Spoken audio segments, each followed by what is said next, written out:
Howdy, howdy, everybody. It's time for round number 2.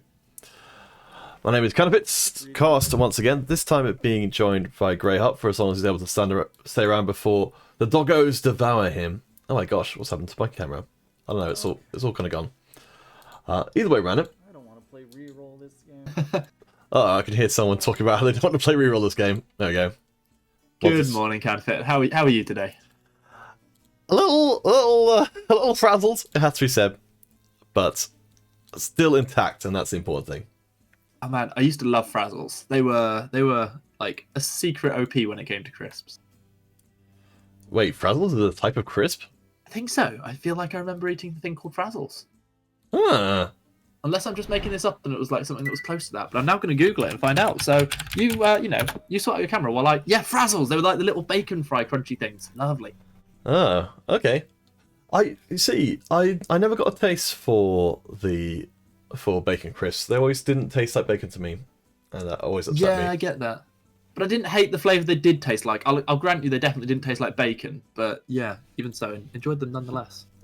Alright, so we are going to be going into lobby today, or for round 2, with Admiral Reggie from the previous round, Improbable Blob, Torrent crushing winner from before, and FX Ninja who did well in the previous game. So just to catch you guys up a little bit on lobby 2, Shining Hero won that whole thing. With what looks to be like a brawler competition with Improbable Blob coming in second with Elderwood. So we'll keep an eye out for any of similar kind of shenanigans here today. Greyheart, I'll leave the choice up to you. Who should we start with? Let's start on our top screen. I'm liking the look of that one. Someone who respects PPE enough to even wear it indoors. So, let's give them a shout out. I don't know if that's because they've got their own brand and they're trying to represent that, but yeah, I can respect that. It's kind of, doing the work to normalize it. Hey, why not? So whose view are we looking at here? So we're looking at Admiral Reggie. So from the previous round, I believe, yes, they came in 4th with a Warlord competition. They've already got a Nidalee, though they don't necessarily have the immediately definitely going Warlord items straight away. No. Also, obviously, immediate potential there for a GA, something that can certainly help through the early game. And then you're going to drop a Warlord immediately. Now, the thing is, you've got to sell your Nidalee to pick that up, of course. But let's be honest, that's going to happen with the current state Warlords are in. Oh boy, this is, yeah, I mean, Warlord's kind of, it's always struck me the Warlord is kind of weird in that I think it's the only trait that stacks up while it's not active. So for instance, if you've got a fortune unit in, it doesn't count you with fortune stacks, but Warlords do count wins while they're in place. So to get that this early on in the PvE round means that Reggie's going to be coming out swinging into the main PvP rounds with a couple of stacks on Garen, and I think he might lock the shop here to make sure that the Warlord gets active with that Nidalee. Exactly, get that second Nidalee, which is obviously having sold one originally, makes complete sense. Picking up a Tristana to double up the sharpshooter as well. Almost literally a perfect start coming in for the Admiral here. Yeah, I mean, this is fantastic. I mean, yeah, we didn't even clock that was also in the shop as well.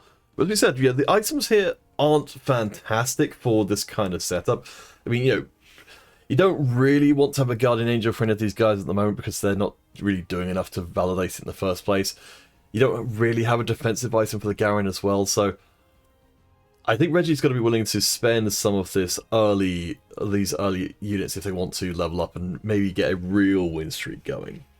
I suppose it slightly depends what's going to pop up for them. Obviously, Zed, Jax, not things that are really going to enhance this composition at all. Whereas if you can get yourself a secondary Vanguard, maybe something like that Nautilus that you see on the bench, I feel that would help more. Instead, it is just going to be the Jax that's popped out there. Of course, it has its own inert defensive stats and its protectiveness off its ultimate. Yeah, I mean, that's a trade you're making here. You've got the guaranteed tankiness of the Vanguards, but yeah, the extra time which you get, as long as Jax doesn't get burst, he's giving you a good amount of time where those sharpshooters aren't getting aggressed onto by anyone except for assassins. But it's interesting to see. I'm just trying to read on my screen. Is this Shining, who we are watching up against them now? So going with the 2 assassins, but the Katarina sort of mispositioned quite a lot in terms of getting the early damage down. The Diana was able to pick off the sharpshooters. However, is eventually going to fall to that mighty Warlord chosen that we see. I mean, it's working pretty well. So yeah, the upper level 4 means you've got enough strength in there. We'll try and pick up as much stuff as we can as we're going around, but we'll of course update the scoreboard as and when that information becomes available to us. So I think one of the things we were seeing earlier on there was part of the reason why we stuck with the Jacks over the Nautilus is the fact that there were already 2 Jacks there sitting on the bench. So he knew that one more Jax, he was going to be leveling that up. The same thing is now true of the Nautilus, which I think is probably a slightly more useful unit as well. So that one is going in. He is going to get the double Vanguard off this, giving him that extra tanky stats. He's gone up against Assassin once. He's not likely to do that again in the next couple of rounds. And so as a result, probably going to see this win streak continue. And then there's another Assassin. Wow, yeah. Thanks for that. Just prove me wrong there, Admiral. Yeah, we can see that Jaro is already, is doing pretty well here with the Diana composition. I think the Vanguards are probably too beefy for Diana to get through at this point without having an Infinity Edge or anything of that similar. They're going to be fairly close, but I think Reggie's just too strong right now, especially against a level 3. Yeah, very true. I'm starting to see, however, with that... forget the name of the big tanky item, which has just already been secured by Diana there. That is going to start stacking up. Oh, the Titan's Resolve, yes. Thank you, yes. And, already got the BF sword as well. So going to be on the way to dealing a fair chunk of damage as this game proceeds. One thing we're noticing here, we have seen those 2 Dianas now, both been picked up by Admiral. No further Warlords apart from that Vi, which has just appeared as I speak. Yeah, and it's, you're going to need to get some pretty good high rolls to get to Warlord 6 early on. But I don't think, if you're Reggie here, we're coming into the carousel round now, you're undefeated, so you're probably going to be getting some sort of defensive item. You could easily grab hold of a belt here and make yourself, make yourself a Sunfire Cape, for the Garen, which means that he's just going to provide that much of a presence. We've seen, as Hyam Tilted is running, it looks like it's Duelist chosen Yasuo. The Garen against the front to back team composition like the Duelist is, you're just not getting through there.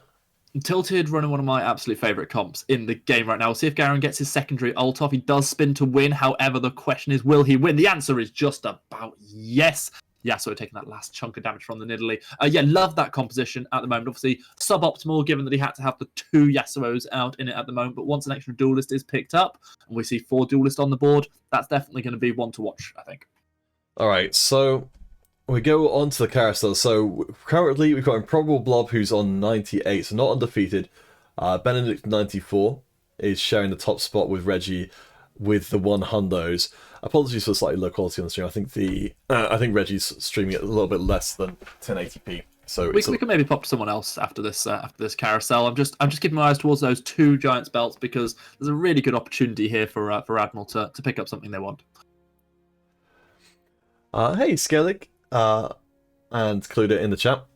Sorry, I just realised. I always get confused between. I think of Skellig as just Skellig, not Skellington. But yeah, I always think of him as Jack Skellington. I presume it's. I don't even know if that's the connection there, but let's take a look at Improbable Blob. Improbable Blob. So we see another one going into Duelists here. This means it's going to be quite highly contested between this one and the last one that we were watching just a moment ago, which I believe was Tilted. You see the Yasuo's on the bench being left alone for now, but picked up, but not put into play. Taking up the 4 Duelists, not needing to go to 5 just yet. Instead, opting to get Enlightened through the Janna. So there's a decent chance we see the Runan's Hurricane come through here. I can only imagine that the Blob might be a little hesitant about committing that one just because... oh no! Bamboozled!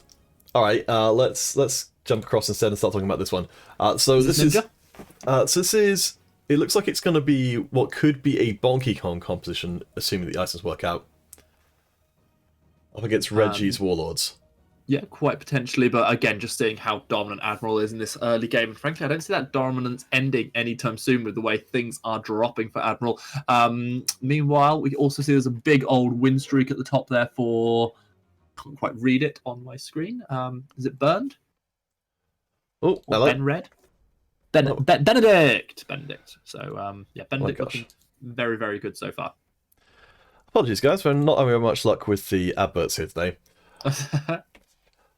When does one ever have luck with adverts, really? I mean... That's true. We should... Yeah. Honestly, I should be. I think even if I did sub to all of these channels, we still get adverts at this point because it's coming through multi-stream. But yes, I think that's okay. So our two undefeated players against each other. So it looks like Benedict's gone for Cultist. Yep, gonna see what works out best. The Sunfire Cape that you predicted is now on the Garen. He's just not taking any damage. We're going to see Galio crashing in. It is going to be the level 2 Galio, sorry, and it's doing good work. Going to find that taunt on to the Garen. Garen's going to get burned through before he can do the burning with the Sunfire Cape. Tristana has the attention turned towards, not even able to finish off the pipe. Nidalee trying to do this on her own. Going to throw out one more spear, find a bit of damage. It's the Galio at the end who is left standing tall, and that is a first defeat, but only 1 hit point lost from the Admiral.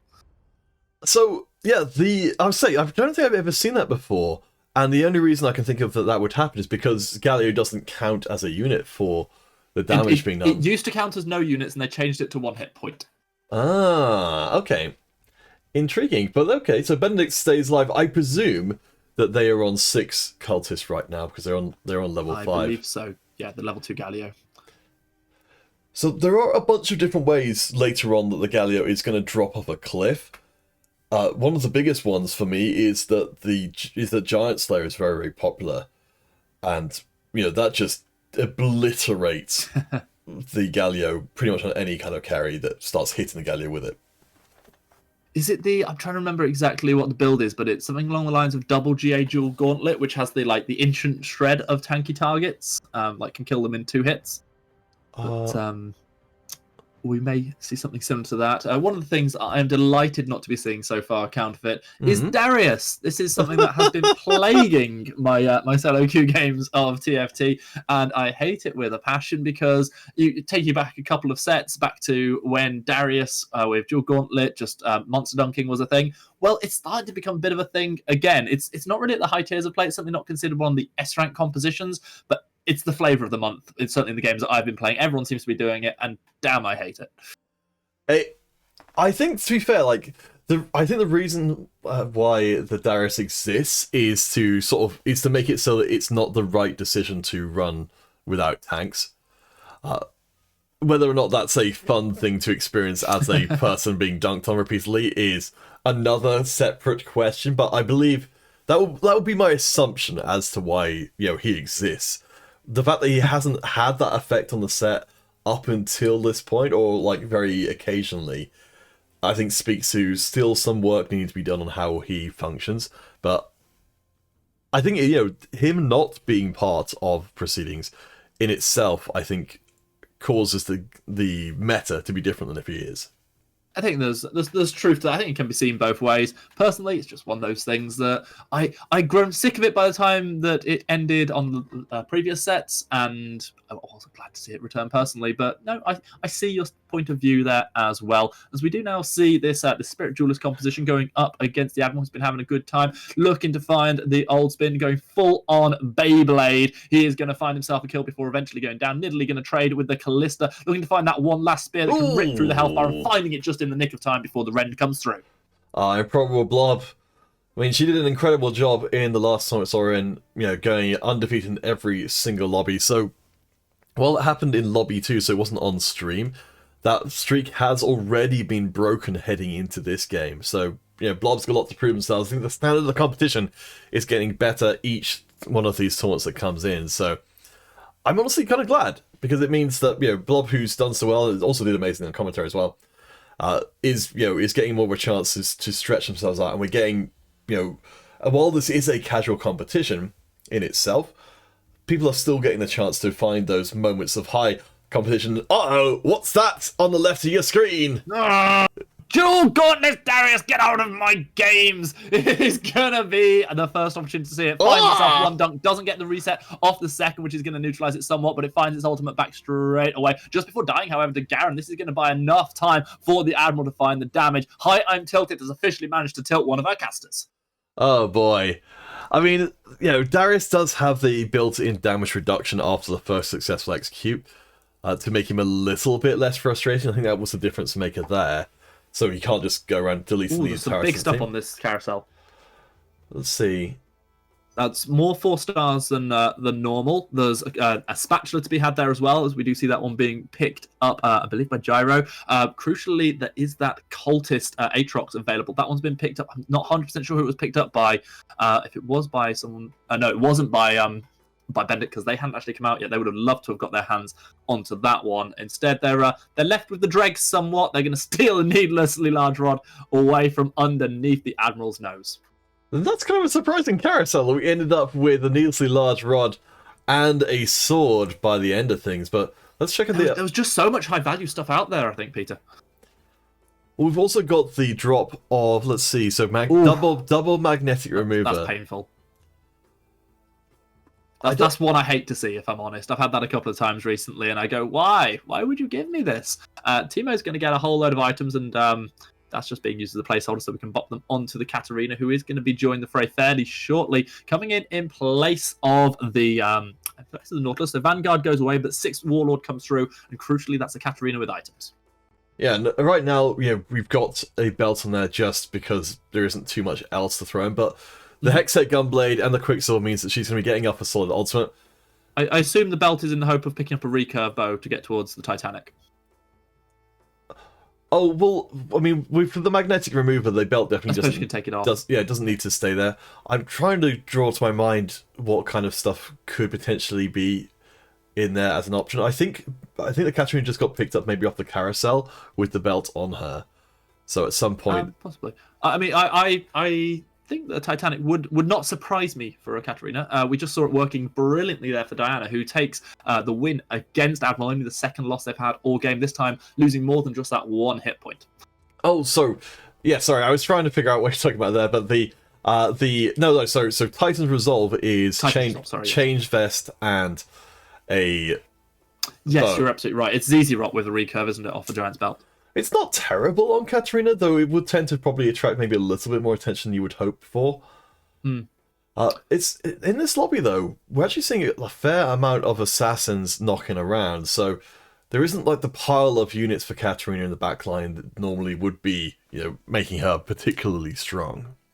And one of the things that we noticed with this Warlord competition, obviously, not only have we had the massive win streaks that have come through for Admiral, but also just the sheer lack of volume of hit points lost. I mean, two rounds they've lost, but they've only lost 5 hit points between them, and on one of those, that was just against a straight-out Chosen right at the end. We've just seen Benedict taking their first loss of the game, dropping down to 2nd place on 94 hit points, down from the 100, so we're not going to have any perfect games this time around, as we hit ourselves another neutral round. Alright, so let's see, what have we got going on here? So there we go, that's the magnetic remover for the Katarina. So we're going to replace 2 of those same items, and I think for Reggie, they're hoping to find another here. I'm trying to think of... You've got a few different options at this point as to what you're going to go for. You mentioned the Titan's Resolve. If you're worried that your Katarina's going to die, then absolutely, though I think it's going to be a little while before Katarina even starts critting to really get the most out of that one. Ooh, potential spatch. Yeah, there it is, double spatch. Oh boy, so this is... Oh no, sorry, it's just a single spatch. Single spatch. I was looking at magnetic remover that just looked a bit like it on my screen. It looks very much like it. It's almost exactly like it. But I mean, this is pretty big, because this means that 9 Warlord is on the table like it was in the previous game. There it is. And yeah, there's no hesitation there. That's just, this is the right thing to do. So we're up to 7 Warlord now, and once you get to level 8 and find that Azir, then straight to 9. Yeah, and also you're seeing the double sharpshooter being brought back in as well now, as Tristana's able to be a Warlord. This is very, very, very good for Admiral. Frankly, would be shocked not to see them take a top 2 finish here, and that's very easy as a commentator to say given their current hit points, but just this composition is blindingly strong. Even if they were down on like 30, 40 points with this comp, I would say they're going to be taking it right to the end. We've got a Chosen Rakan here from Morn PhD. I'm trying to figure out what they're... I presume that they're a keeper? Oh, I love this. So this is one of the things that I think is massively underused. It's going to take a loss here, I think, in the end. But popping the rapid fire cannon onto a Rakan basically means that ult goes the entire length of the board and will essentially charm everybody. It's one of my favorite little interactions. It's good, but unfortunately for Worm, they don't have the Sunfire Cape on the Rakan, which is normally part of their recipe, which is kind of giving you a lot more value to the fact that Rakan's just hanging around for a really long time while everyone's disarmed. One small note on what Admiral Reggie's been doing, though, they've just reverted this, is that, as we're in a situation with 7 Warlord, this does give you the flexibility to actually not play 7 Warlord, because you only need to have 6. You can bring in other synergies. So they did have themselves as Sejuani. They've gone now back to having the full 7. And it's going to pay off here, I think, because the Jarvan won't dash actually to the Aurelion Soul, but Catherine is still right on the backline. I think with this Shyvana not having... Oh, I take it back. I think... Oh, boy! Oh, it ended up being quite close. I think there was a bit of a sigh of relief came out of Admiral on that one. Obviously getting to follow their perspective, and that perspective has been a good one. Less good so far for a couple of people down the bottom. We see that Worm Shining, they are down near the bottom of the pile at the minute. We'll be hoping to avoid 7th and 8th place respectively. Let's see how Ninja's getting on. Currently 53 hit points. Rocking an interesting one here. Has got the double adept, and got the adverts as well. All right, well, back to Admiral Reggie. All the ads all the time. Oh boy, I'm glad we've at least got one point of view which is still working. Hey. All right, so, if we're working to the standard game plan here, then for Reggie, they've got the designs later on the Samira. That's what Tristana's subbing in for at the moment. Against Shining Hero, though, so they're running Spirit Z composition. Interesting. Yeah, it's good, but it's suboptimal not to have the rapid fire on the Zed. It loses out so much of its agency for not having that. Obviously, got a little bit of defensive stacks here on the on this Diana, who's doing decent work, but one last ult from the Katarina, that's enough to continue the win streak into the carousel. Okay. Yeah, but no, you're absolutely right. I mean, when you don't have... There you go. Thor agrees, by the way. Thor agrees. Thor knows that if you don't have that rapid fire cannon, you're just going to end up taking aggro more often than not and dying way before you get anything done. You don't have the shade that you had in the previous set for Zed to be able to duck into the shadows and drop aggro, so you just need to use the rapid fire cannon to achieve the same sort of thing. Alright, so for Reggie... Just gave ourselves a little muting there as a German Shepherd walked past the window and Thor barked his disdain, or perhaps his friendliness for it. One or the other. It's hard to tell. Just as we head into this next round, I do have a question for you. What is your favourite little legend? We're seeing an abundance of River Sprites here, which is one of the sort of, I think it's called the hidden OP of various little legends. People have stuck with the OG, but what's your favourite? I'm a big fan of the little legends. I feel like I do feel like River Sprite is kind of like a conscientious objector choice to Little Legends. Where you say, I'm not going to be fooled by you and your fantastic dancing creatures. I'm going to be, I'm going to be my own guy. But, I mean, I like the Kragels personally. I think they're pretty neat. Okay. I also kind of choose to buy into Little Legends as a whole because I want TFT to succeed as a game, and I can't be fully disdainful of its attempt to monetize itself in a non-gameplay altering way. Mm-hmm. So Little Legends, you're doing a good work. I'm personally quite averse to loot boxes in general in any form, having been someone who, when younger, definitely struggled with the allure and certainly the addictive potential to opening box after box. But that being said, I am also a very big fan of Little Legends and get quite excited when I get an egg here or there. We're seeing another Warlord picked up, and crucially, that's the Azir. That's the one you'll want to be getting.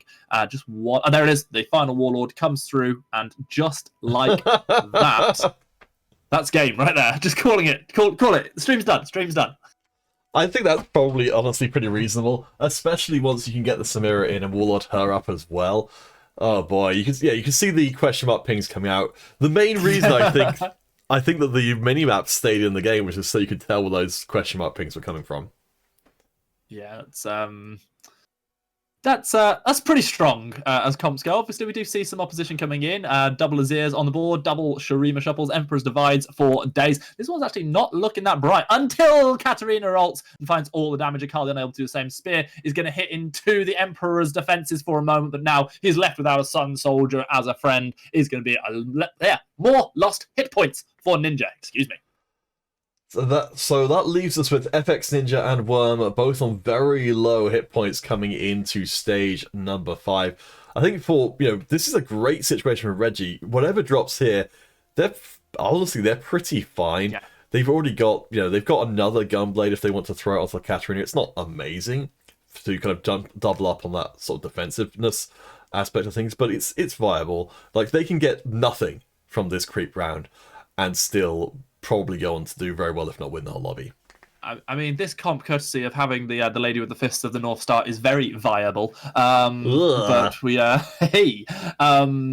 we are going to see the needless drop in there, so we'll see exactly what itemization comes through. Could be another Hextech Gunblade potentially. Still not seeing that Samira that you were talking about. Certainly would round things out nicely to replace the Tristana. So there are going to be some last item choices here. You can see that. See that Reggie's... Oh, okay. Can I just... Sorry to interrupt you, Peter. Can I just say what I'm just saying? Because I was literally just thinking to myself, is Hextech a unique item? And then we saw Admiral hover over Hextech to check if it was a unique item before putting a second one on. That was great.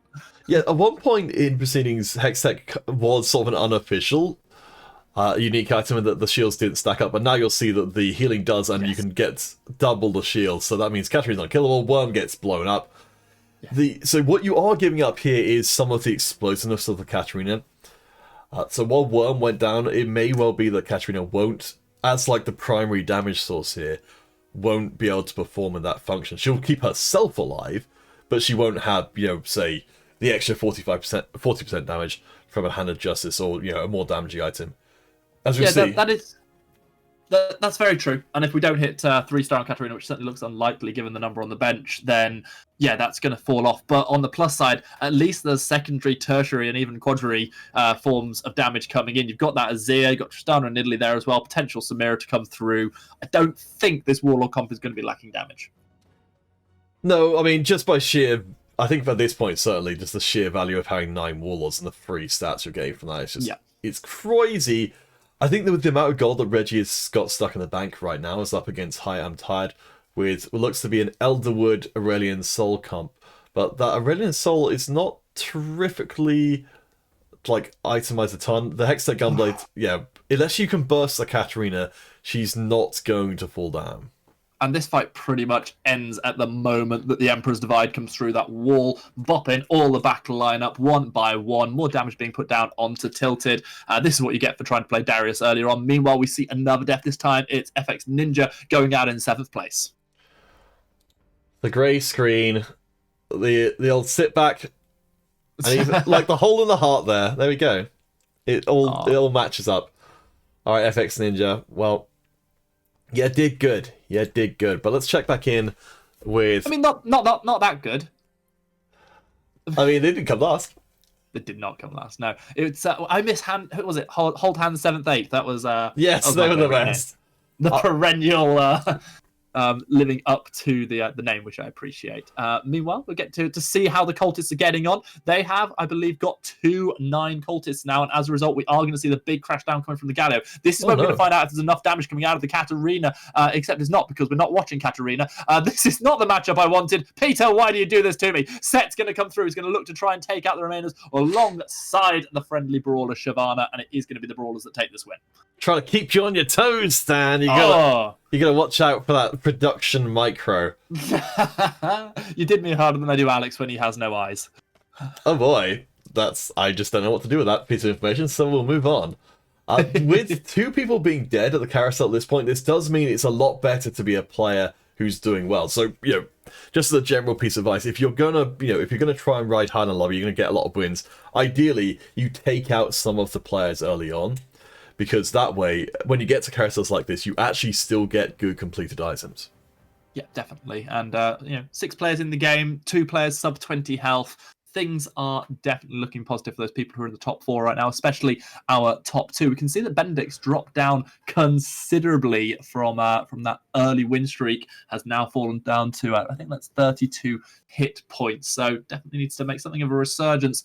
Meanwhile, Admiral still absolutely bossing it. Following Improbable here has gone in for the Brawler composition, something that's very popular, something I've seen you playing quite a lot recently, Counterfeit. Oh yeah, I mean, it's a grand old time, and it's noticed that she's gone for a Mage's Cap on the Shyvana as well, which is definitely a bit of a meme, but it will mean that Shyvana will gain an absolute ton of health. To check her health bar when she ults, it's truly ludicrous. But again, as you see there, it's not actually good.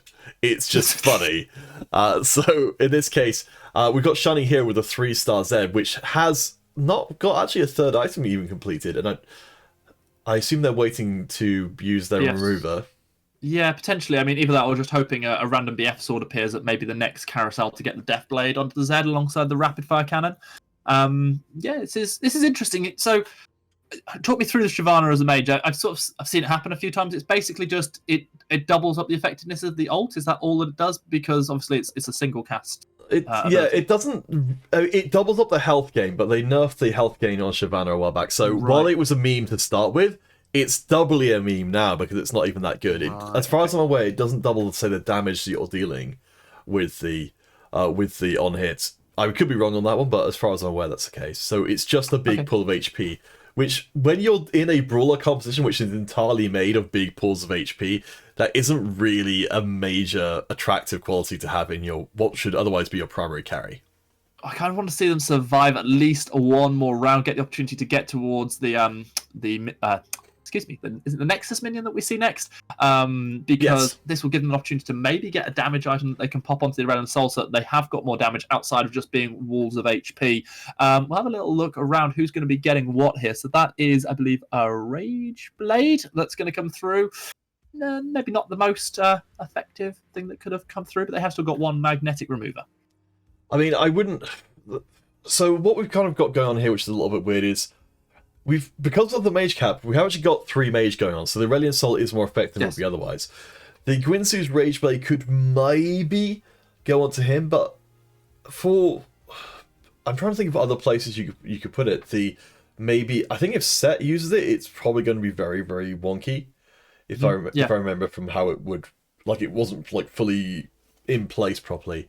But honestly, the only thing I could really see it being useful as is if we managed to find 2 more Nunu and he was able to get 3-star Nunu and then suddenly do it, and he's just eating people for fun instead of having that Needless on there. But of course, that's not going to happen. Instead, we are going to see the Rage Blade and the Zeeks both put on top of the Set, who's now up to 2-star as well. It's going to be spreading attack speed over to the Shyvana and to the Nunu as well. So one of the reasons that this is a fairly big commit from Improbable Blob is to go up against High Am Tilted. So these are 2 players both on the edge of elimination. I think, at this point, a lot of work's going to have to be done here by the Set, because they got the Guinsoo's Rage Blade. They do get taken out early on, and I think ultimately once they come back in again, they'll be the decisive factor.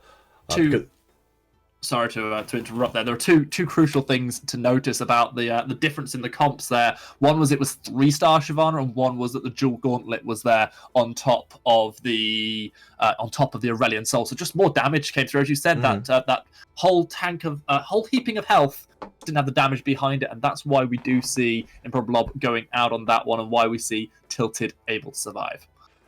Yeah, I mean, to be fair, you can see there that Tilted's also using the Mage Cap on the Shyvana, so... Yep. But they've got the Collector on there as well as and it's a 3-star as well, so... Yeah, so they've already got the damage from just being a 3-star, the Collector as well, giving the extra gold income as well as just that extra chunk of damage. So they're not hurting for damage as much as Blob was. That's actually probably one of the lowest positions I've seen Blob finish ever. I presume it was because of the memes. Okay, well, either way, that is what's happened. We're turning our attention back to this double Hextech Gun Blade Katarina as it goes up against High Am Tilted, who's trying to stay alive with this last couple of hit points. Going to have to take out our chip leader if they want to do so, though. It's not looking good so far as the Warlords run rampant through the enemy defenses. Set puts up a last hurrah, but that is going to be the end of High Am Tilted, and we also simultaneously lose our original early leader, Benedict. Yeah, I don't think they ever managed to find the full 9 cultists there, so... you end up in prison of... you've got your Fortune prison, you've also got your... I need to find Zilean for my composition to do anything. I think they may have been able to find it, but I just think it just fell off the cliff a little bit. As you said, Galio might well do towards the end of the game. We're left with 3, which is Gyro and... I can't quite read. Is that Missing Hero? No, Shining. Of course it's Shining. I knew that. I've cast them before. So it's going to be the Zed, it's going to be the Assassin Spirit, and it's going to be our Warlord friend going through. We are now watching this duel again between the Warlords and this forgetting the name of Diana for some weird reason, despite it being one of my favourite Yeah, and it's an interesting We've item. seen Diana doing the damage, doing the work in this fight before. The Hextech Gunblade comes through to get a good amount of healing. It buys enough time for Azir to get damage down. We're left down to 3, but this is the moment where the ads come through. In the end, it's Diana standing tall and yet again taking a win against Admiral. Oh boy, actually, what I'll do is I'm going to modify our stream there. I get the impression that we might have seen a exit out there from FX Ninja, which would be a shame if that is the case. Hopefully they'll still come back for round number 3. Admiral picking up a Zephyr here. If this is placed correctly, this could make all the difference in the world. I don't believe, I could be incorrect here, but I don't believe that there's a QSS on the Diana. So if you take Diana out of the equation early on, you buy yourself enough time to take everything else out before Diana even comes into play. Yeah, I mean, it's so good. Unfortunately, there's not the flexibility here of... oh, wait, hold the phone. This is what we were waiting for. Yep, Samira times means the end times. There's not a lot of time to actually recalibrate here, though. Oh, no, sorry. There's already Samira on the board, and there's now a second one on the bench with a Nico's help. But Reggie's actually choosing not... I don't know if they picked up too late, but they didn't decide to use Nico's help to go for the 2-star Samira. They did not. Perhaps that will come back to bite them. QSS saving Zed from being knocked up, doing great damage. This 3-star Zed with the correct items. It's going to be the double Hextech Gunblade that is at the moment proving it to be the demise of this Warlord comp, as they just haven't got the damage. You predicted it, Peter. You were right. Well, I mean, this is what Samira is going to step into for the team. As I think Reggie's playing very, very conservatively here. They've got a big health pool and they're making the most of it. They're trying to just roll the Samira naturally and hold on to the Nico. I don't know quite what it is that they're hoping to put in as a... I think they really want 3-star Katarina, if I'm honest. Oh, of course, yes. They're just rolling at the moment and going, if I find a Samira, I've got 2-star Samira. If I find 2 Katarina, I've got 3-star Katarina. But I think the Katarina's the prio, given the items. No, I think you're absolutely right. Of course, we didn't also take account of the magnetic remover is still in play. So if it comes down to a final round, I think Admiral Reggie will use the remover to take the Zephyr off and then be able to place it to win the decisive round. That's true, yeah. That could well be the case. Or they might just go, oh, actually, that this second Hextech Gunblade isn't working out. If you get something better, like, what's this going to be? I think it's a static shift. So no, that's not better. That's not it, I believe, is what the cool kids say these days. And by these days, I mean roughly 2 years ago. And by the cool kids, I mean me. I always thought you were the coolest kid. Oh, you were wrong. I'm sorry, Peter. Oh, no. We do see the River Sprites coming up trumps in this lobby. First and second already secured for them as they go up against Shelly. And yeah, it's going to be interesting to see the rerolls that we get in just a moment, because this is going to be the 40 gold having been secured. Carly and Katarina will take them up to 48. Not quite enough to get the full econ. We're going to see a hell of a lot of rerolling in a moment to try and get to some of these crucial units. Alright, so let's keep our eyes up for any Katarinas. You'll notice the 3 cards are being taken out of the pool right now to try and maximise the chance of that happening. And now it's just ploughing money in. Not accidentally getting distracted by things you're not really looking for. So Samira and Katarina. So, yeah, we've got 2 Zephyrs on the comp. So one to get taken away. Yeah, static shift could be the extra damage. Reggie's still leaning on this health pool to maintain this flexibility. But it's interesting they've gone for the Zephyr right now.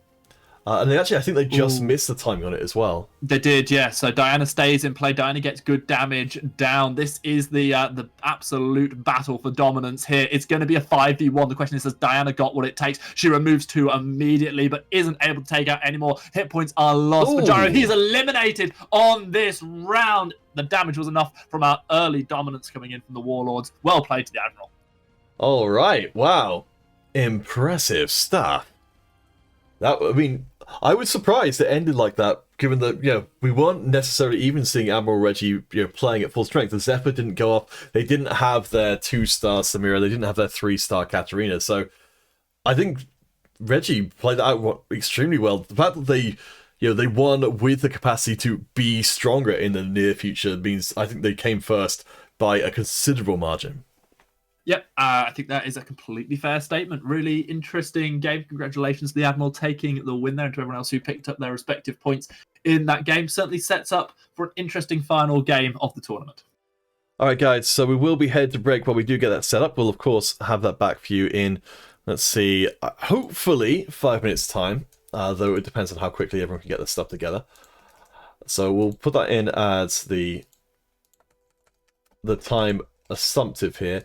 Apologies if we do end up coming back a little bit later than that, but either way around it, one more round of competition coming up today before we go to Among Us as our after party. So catch you guys in a few minutes' time.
Howdy, howdy, everybody. We're getting ready for round number 3 of the competition today. So, Greyhound, a shocking ton of events, which apparently was caused by Improbable Blob's computer exploding.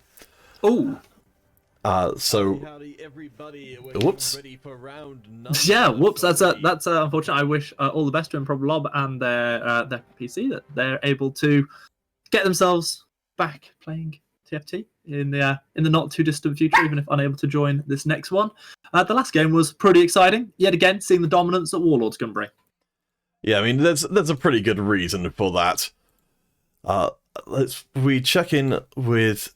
Well, let's do a quick review. So Admiral Reggie up in the top position with Warlords. Gyro did pretty well with the Diana, making it into second, and to round 7 ultimately. You know, they did pretty darn well for themselves, considering that it was a little bit off meta. You know, Diana isn't quite as dominant as she once was. Yeah, I mean, I'm personally still a really big fan of Diana. I think Spirit Diana isn't a thing anymore, but if you can get Assassin Diana going, yeah, I think we saw what it can do. And the fact that it was so uncontested, early 3-star, yeah, it was a good opportunity to power all the way through. And actually, it was one of the few things we saw taking rounds off the Warlords. Okay, so we'll get you guys the stream in a second. I think that, let's see. Yes, we do have 4 point of view players. So Farfetched, I think J-Chak may have turned their stream off, so we'll just remove them from the point of views. Zucchini and Admiral Reggie. So we've got a fairly different setup than we would normally have here. Let me just send you the point of views as well. It's hard not to love the name Farfetch'd, by the way. Like, as an OG Pokemon fan, I see OG Pokemon names and I love it, especially Farfetch'd. There's something about that little bird with the leak in their mouth.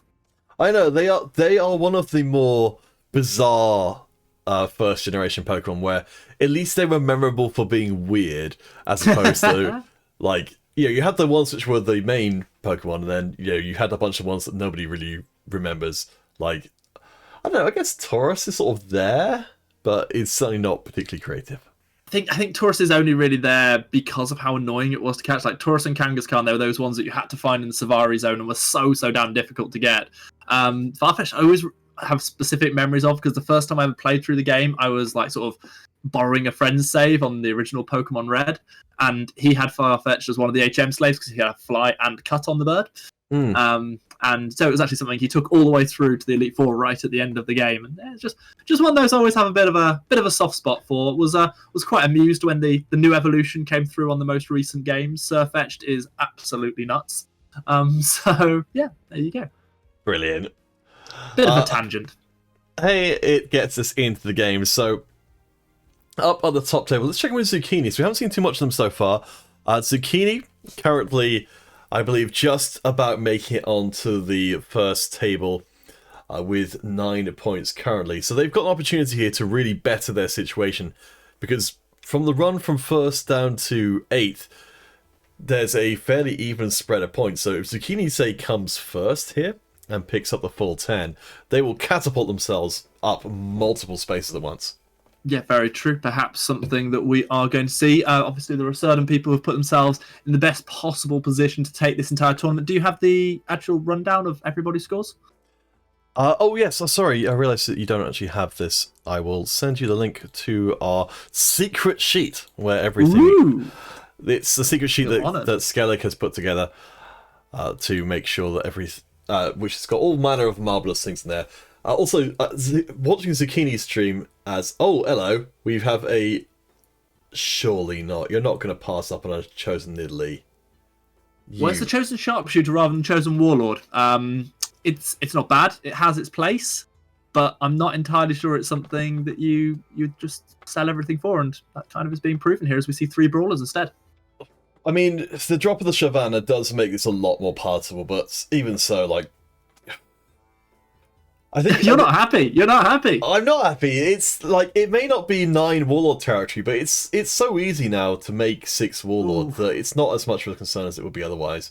I mean, Shyvana is very, very good. You've also got a cloak here. I mean, obviously, the option's off the table now, but if you get a bow at this point, you are in a very, very good place as brawlers. And as we saw in the previous lobby, they weren't exactly the most popular compositions, but this, for Zucchini, if they get the chosen brawler, they are probably going to do super well.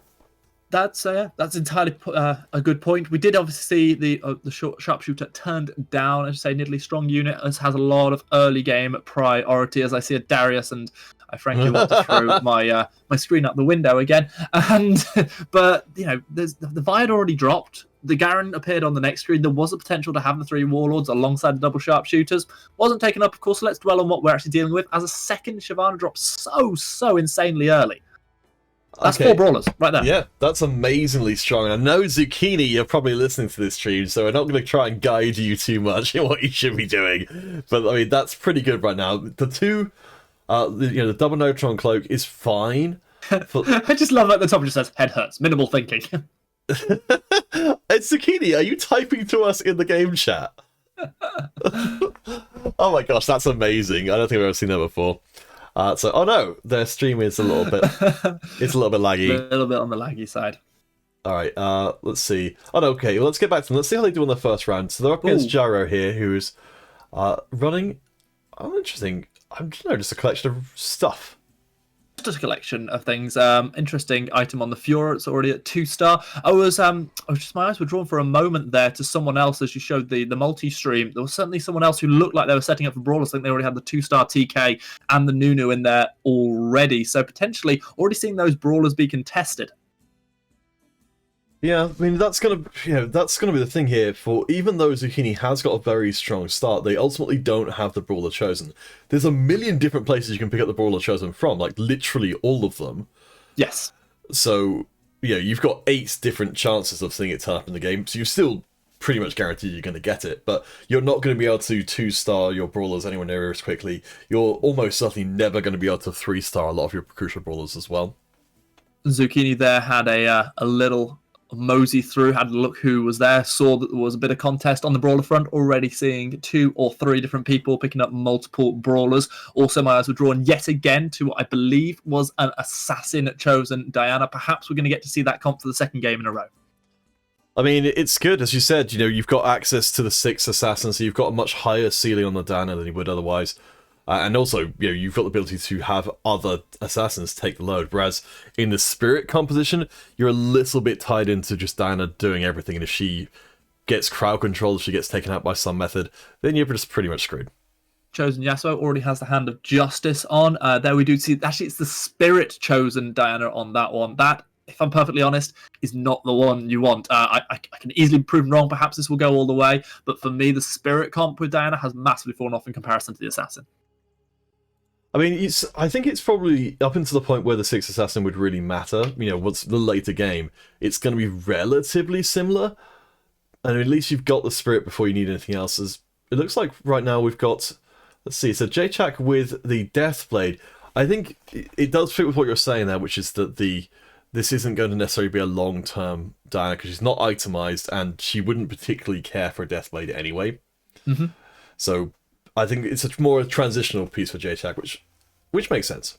That definitely does make a huge amount of sense. Still keeping our eyes on this this pickup board over for, is it Zucchini that we're following? Really got to find that chosen brawler sooner rather than later for their own benefit. They've got their eyes towards some of these brawlers here. Obviously the Nunu, which is already on with a chain vest, so potential to get Sunfire Cape. That one's picked up really, really quickly. Of course, Zucchini is going to be in last place. We keep following the people who don't lose any hit points, so they get those last picks on the carousel. Wahaha. That was the count. The count is back. Ha! Yes, and also we'll have to. That's my drag persona. I was looking there to see what Zucchini ended up getting, because the chances of them actually getting a bow from a carousel at this point is basically 0, as they'll now be taunted. Oh, okay. So a third one. You devil. It does open up the opportunities we see for the Hover of the Dragon's Claw, extra magic resist on some of these brawlers. We'll see exactly what Zucchini goes for. I'll take this brief opportunity to tell you one of my favourite things related to the Count, that fantastic Sesame Street character. Someone once asked me who my favourite vampire was. I said the one from Sesame Street, and they say, he doesn't count. I said, yes, he does. Oh my gosh, that's pretty good. I love it. Also, apologize. I was just going to say we've got the first of the BF swords onto this. Yeah, so if they're able to get towards Deathblade, they'll certainly be pretty scary later on. But they're getting bopped by Shyvana, who has now got that magic resist item on them. Okay, so Shining Hero, yeah, with the duelist at the moment, it looks like it's duelist Siphoner. They have got one of the highest points coming into this one. Gyro is, let's see, so global ranking overall, Gyro and if that had been the other way around. Oh boy, yeah. You see, that's going to tempt Zucchini here. It's going to tempt them because it's like it's 100%. Okay, so I think the reasoning here for Zucchini is even while they can't pick up the brawler, they know that maybe, well, firstly, this is still a good brawler, even if it's not the brawler they wanted. And they can, again, they've got so many chances to get the brawler chosen later on. I think maybe they'd be hoping to get up to maybe level 7, sell off to the Nunu, and then hope for a Shyvana brawler chosen just to immediately pump up the power of the board and move towards the 3-star Shyvana.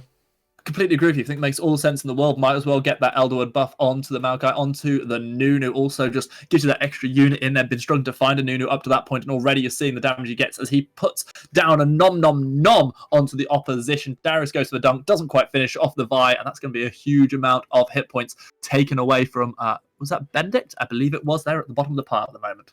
All right, so let's take a look around, and we've got a few different point of views to check out. Ooh. So let's yeah.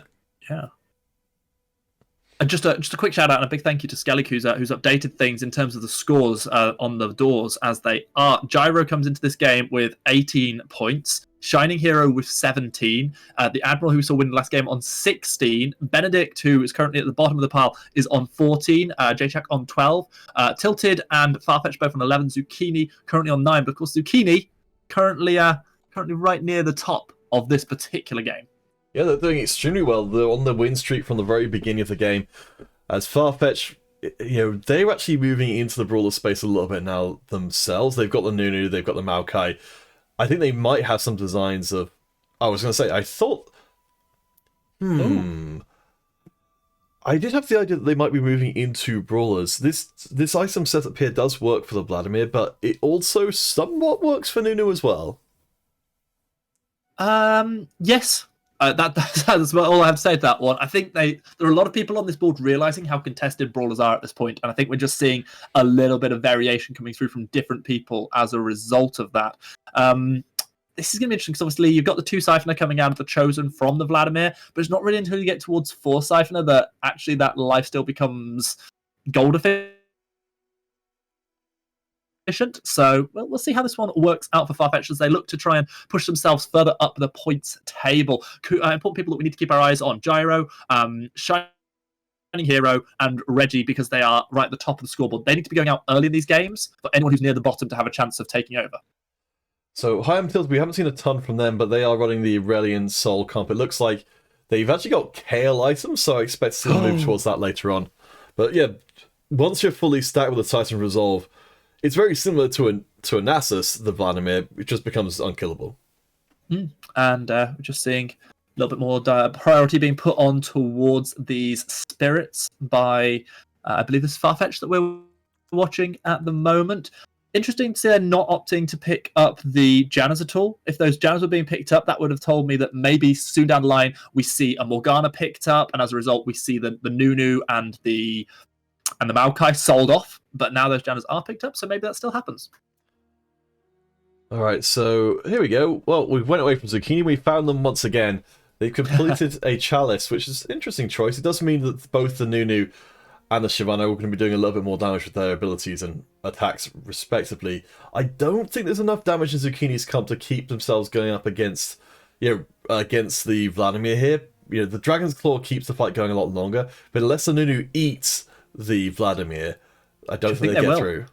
They do. Yeah, I think that's literally just about to happen. And Zucchini, who for me has been doing brilliantly with this brawler comp right from the beginning, has been something of a victim of circumstance with fairly poor items coming through, almost losing out to that last little bit of targeting coming through from the Kindred, but keeping the win streak intact for now with another victory over Farfetch'd. Well, no, I think we need to take that back. Zucchini, I think it must have happened off stream while we weren't looking at them. It's no longer on that win streak. They're on 96 Oh, yeah, health. you're absolutely right. So they've I think they're They've still... re-established the beginning of a win streak. Yes, they're on the road back to Win Streak City. So I believe we've got one more point of view player we can call upon, and that's going to be Admiral Reggie. We haven't seen so much. So they've gone for Sharpshooter Teemo with a pretty solid item setup there. Wow. Blue buff and the Morellos. That's a ton of damage. This is a really interesting setup. Obviously, got the double Garen in there at the minute because obviously there was nothing that they wanted to prioritize over having that strong Beyblade force at the front line. Have they got the damage, however, to rip through a Dragon's Claw, a Sunfire Cape? I'm not entirely sure they do. It's going to be a 4 versus 1, however, and those are odds which are pretty stacked against the TK. The Catfish doing everything they can, throwing out the licks and keeping on ticking. It is going to be one more spin coming through, one more bit of poison. Is this enough to finish off Tahm Kench? Yes, the second Garen dies, but it's still going to be health points removed from Benedict. Yeah, I mean, that is a real nasty setup there. You know, Teemo... It took me a very long time, Greyheart, to realise that Teemo's abilities provides the AoE as well as bouncing across multiple times. So for Morellos, it's truly heinous because it keeps the Morellos active for that much longer with a Constant burn, basically, yes. Yeah, it's super nasty, and even when you've got big magic resist, it's still gonna chew through your carries very quickly. This was a carousel fairly full of BF swords, and with ourselves having this one comp which is looking towards the Yasuo needing that secondary BF sword, that may be something that we see finally combined, and maybe the Yasuo comp starts to get going. Perhaps, however, that Yasuo may have even been sold by now, and it may have been replaced by something different entirely. All right, so we have got disclaimers all around. We're covering all our bases here. So we've got with the assumption that the Teemo is not going to be a long-time proposition for Admiral Reggie, they're still, they've got the frontline backline setup. They've got spirits for all of the attack speed. It's a completely eggs in one basket situation, but it's a pretty reasonable one.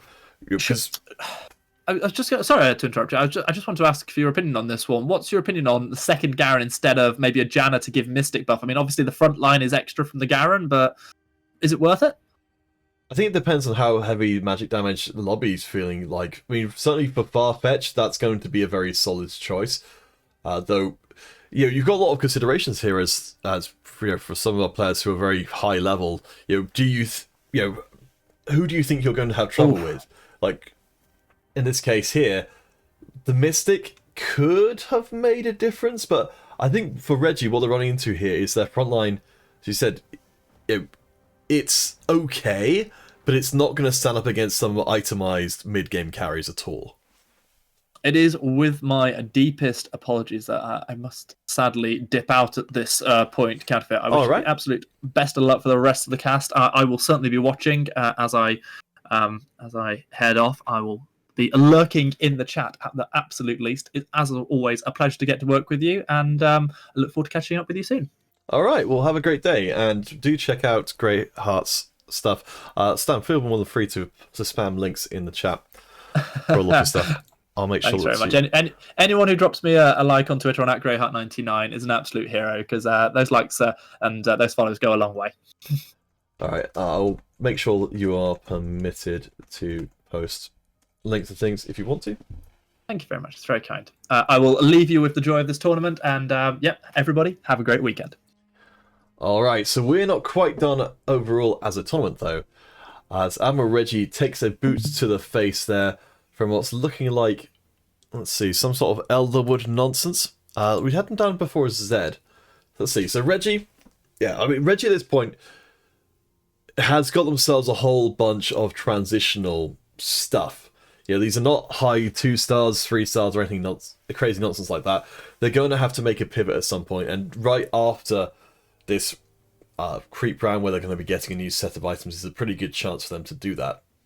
In fact, I'm going to cheat a little bit and use some resources here to see if Meta TFT knows what kind of composition they might be going for. So we've got ourselves a blue buff, we've got ourselves a Morella Nomicon, we've got 2 swords,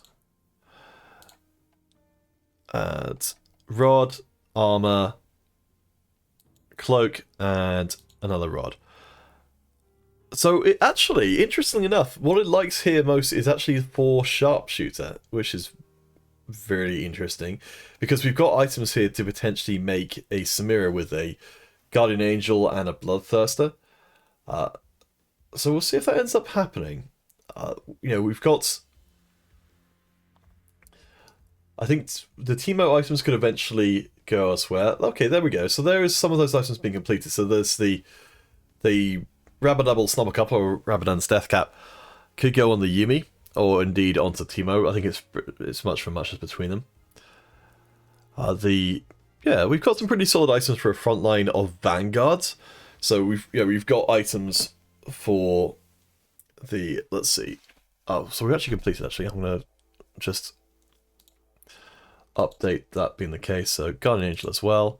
Yeah, no, the game, Meta TFT is definitely still liking the idea of Sharpshooter here. Okay, interesting. That certainly still seems to be the way that Reggie is going, though I think they are leaving themselves somewhat open to finding just some free units, and it looks like for now that's going to be Olaf.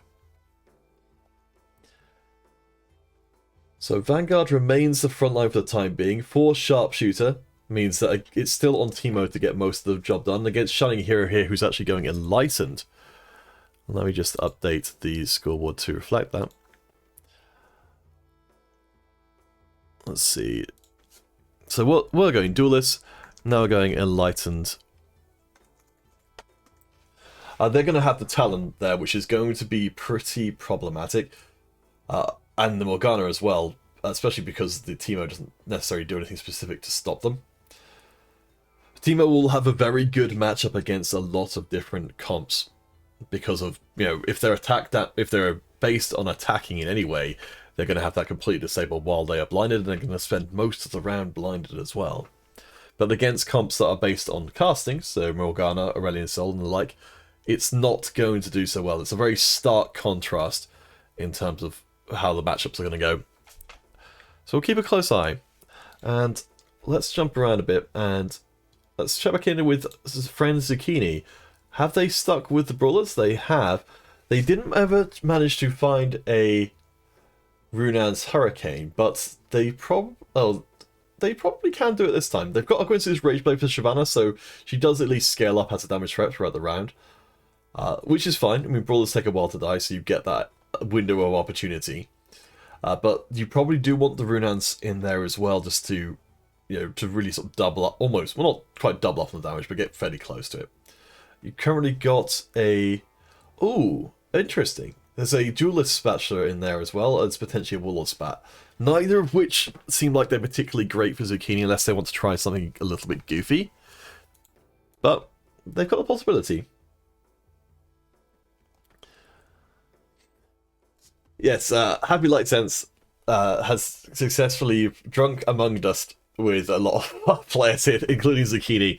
So you'll have to forgive them. So okay, so recurve bow. So they'll probably be looking most commonly for the cloak. They're not going to get it. What they could get here is instead a bow to allow for... Oh no, not going to get that one either. So they're going to be left with... Okay, Warmogs is fine. Warmogs is fine. That can go pretty well onto the Nunu to give him... Because his execute is... Nunu's execute is based on having higher health than the other person, so it's a solid Nunu item. And it looks like thinking about using the magnetic remover on there to... Oh no, okay. Decided not to go for it then. So there's still a Duelist Spatula sitting around, which is one of the reasons why it can be frustrating to have that situation. You don't know what to do with it. Unless you're willing to find space for a Duelist in here and then potentially put it on Shyvana. It's a little bit risky. And especially... Oh no, we've got actually... There is another item remover there for Zucchini. So if they do get a Duelist set up and decide ultimately it wasn't the right idea, they can get away with it, as Tilted is going for Brawler themselves. So they've got Brawler Shyvana, and their Shyvana has every item you could possibly ask for. That is so gross. So they've got the Runan's Hurricane, they've got the safety of the Rapid Fire Cannon, and they've got the Gwyn's Rageblade as well. Though, sure, yeah, it was, oh boy, it was a lot closer than I thought it was going to be. Their Shyvana just about winning out, but it also means that it's very unlikely that our friend here, Zucchini, is going to be able to win through traditional means, because someone's already got them there. So who have we got here? This is... Oh, I couldn't get a chance to actually glance and see who they were. But we've got ourselves a Slayer player. Who is that? They are currently hiding. Yes, with a Duelist Spatula as well. Oh, that's Benedict. So it's a Slayer Olaf composition. And that's who they're going up against right now. So that's going to be a really terrifying Olaf. I don't think there's actually a ton of duelists in the competition to make that quite as scary as it could be otherwise, but it's still a lot of attack speed.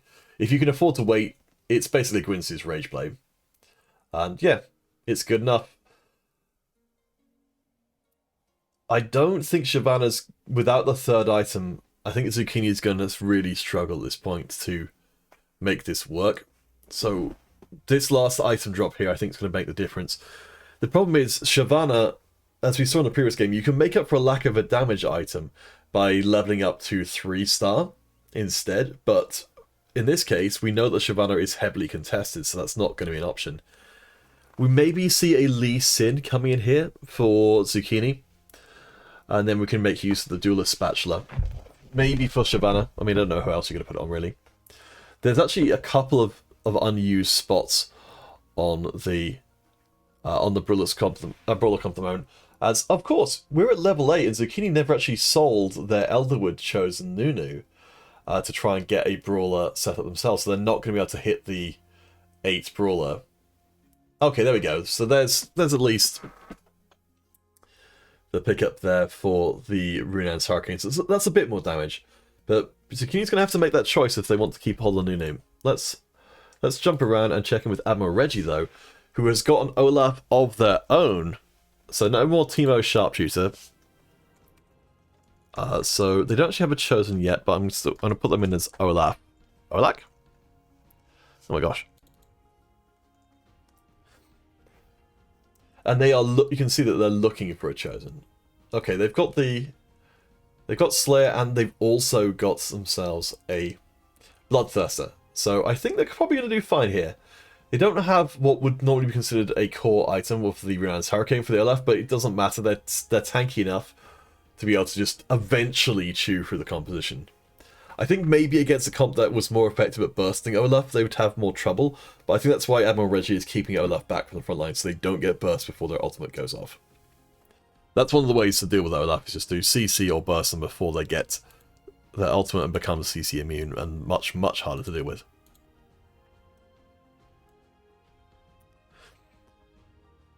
Alrighty. So what else have we got going on? We've got a solid line of frontliners here for the Vanguards.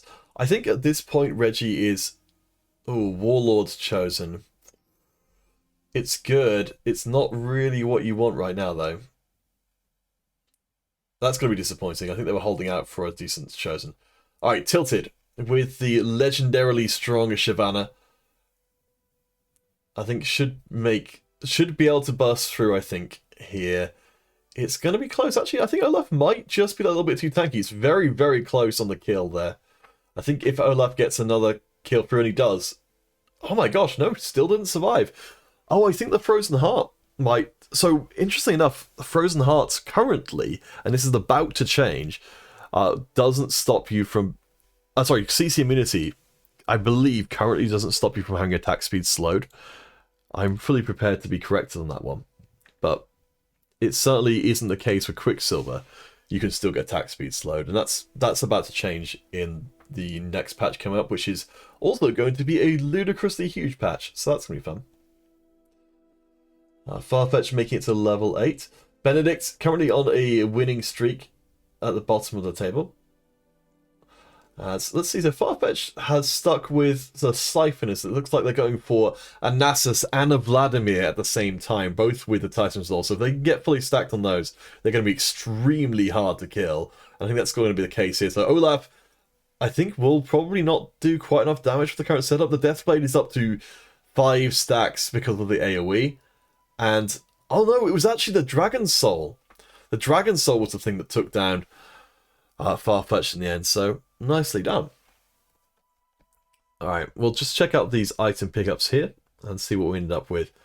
So Benedict's going to get first choice along with Shining Hero, both sub 20 life, so they're going to need something big here. So Benedict goes for the, I believe, the legendary units. Yes, the Samira with the Bramble Vest. For Shining Hero, they've grabbed themselves the Spear of Shojin. Reggie with a Shroud. I mean, that's very, very good at this point. That's almost a round-winning choice. Very similar to the Zephyr that you can save to place it and then pretty much guarantee yourself a round win. But Admiral Reggie in particular, as one of our... Let's see, let's check in with the rankings again. So, Admiral Reggie, yes, in 3rd place currently with 16 points. It needs to get a strong showing here, or they're going to potentially drop quite far down the table. So, Slayer is in the mix. What are we going to see here? We've got it. Okay, so we've got a... Oof. So we've still got Dragon Soul, we've got Slayer, we've got Vanguard. Interesting choice on the Tryndamere. Going to go for just making them the item holder for the time being. So the AP will power up their 3 hits, I believe, after they spin. They won't power up the spin itself, which is based on attack damage. So this isn't amazing for Tryndamere, but it's okay. So up against Shiny Hero with those Enlightened, keep your eyes out primarily on the Morgana and the Talon hopping around the place, killing people. There we go. So if you want burst damage, Talon is your go-to there. They're with the Giant Slayer as well. That's such a good item setup. And it means that you're going to be able to kill off some of these really strong late-game carries, as well as all of the rerolls as well, because they're all 3-stars, so they've all put themselves above the Giant Slayer threshold. So exciting stuff there. For Shiny Hero, who's, again, one of our top players and is well positioned, even on low health, to do very well for the rest of the lobby, as long as Talon doesn't get killed. Alright, let's switch off from Admiral Reggie for a little bit. And let's check in with Farfetch. We haven't looked in with them for a little bit. As nobody's out, but it's a pretty darn close thing. Benedict down to 2, Admiral Reggie on 4, and then Farfetch on 6. Shiny Hero on a win streak. It's kind of heading out of the bottom of the table position. Possibly on the backs of all these players getting knocked out. But for this composition here, we're really seeing what we see a lot in this set, which is just 1 or 2 carries enabled by the trait. So in this case, it's Divine, it's Siphoner, it's Mystic. They're all coming in. So there we go. Have got a set coming in for a tertiary carry to help split things up. Shiny Hero might have some real trouble here because these are targets that Talon probably is not going to do enough damage to get through. We'll find out though. I'll of course look silly in a second. No, the burst looks like it is going to be too much. The Giant Slayer will deal with the set immediately. Vladimir, yeah, he's healing up to full health, but he's getting taken down very quickly. No, Talon falls. Shiny Hero, I think, will survive this as Zucchini goes out in 7th and Admiral Reggie in 8th. But that was incredibly close. Shiny Hero stays alive. Okay, so let me put that in. So, Admiral Reggie, that is a huge disaster for them. To go out in 8th, because that really puts them out of contention for a top spot in the last game, which is unfortunate. Zucchini in 7th. So their dreams of making it through to the top tables will no longer be available, as we've got a whole bunch of... Okay, so we've got the triple items coming in here. This is not bad at all for Farfetch, who's in a position of trying to set up a new carry, and these are basically a new carry's worth of items. They're not perfect for set, but they probably will do. And there's not really anywhere else to put them either. Okay, going to use the Rapid Fire Cannon to make sure that Lee Sin stays safe. He's only at 1 star, so that makes sense. But let's take a look at some of our other lobbies or other players and see how they're doing. I think we're a little bit out of time with each other here. So, I think these are ahead. So Farfetch goes out in 6th as Jaro goes out in 5th. Oh my gosh, yes, these guys are a little bit out of time with each other. So Jaro in 5th. As I think Zucchini might have just cut their stream there. So we will just go exclusively from this point forward with this stream. Farfetch, I really hope that Farfetch keeps streaming, or we will not be able to see the game at all. Oh, thank goodness they are.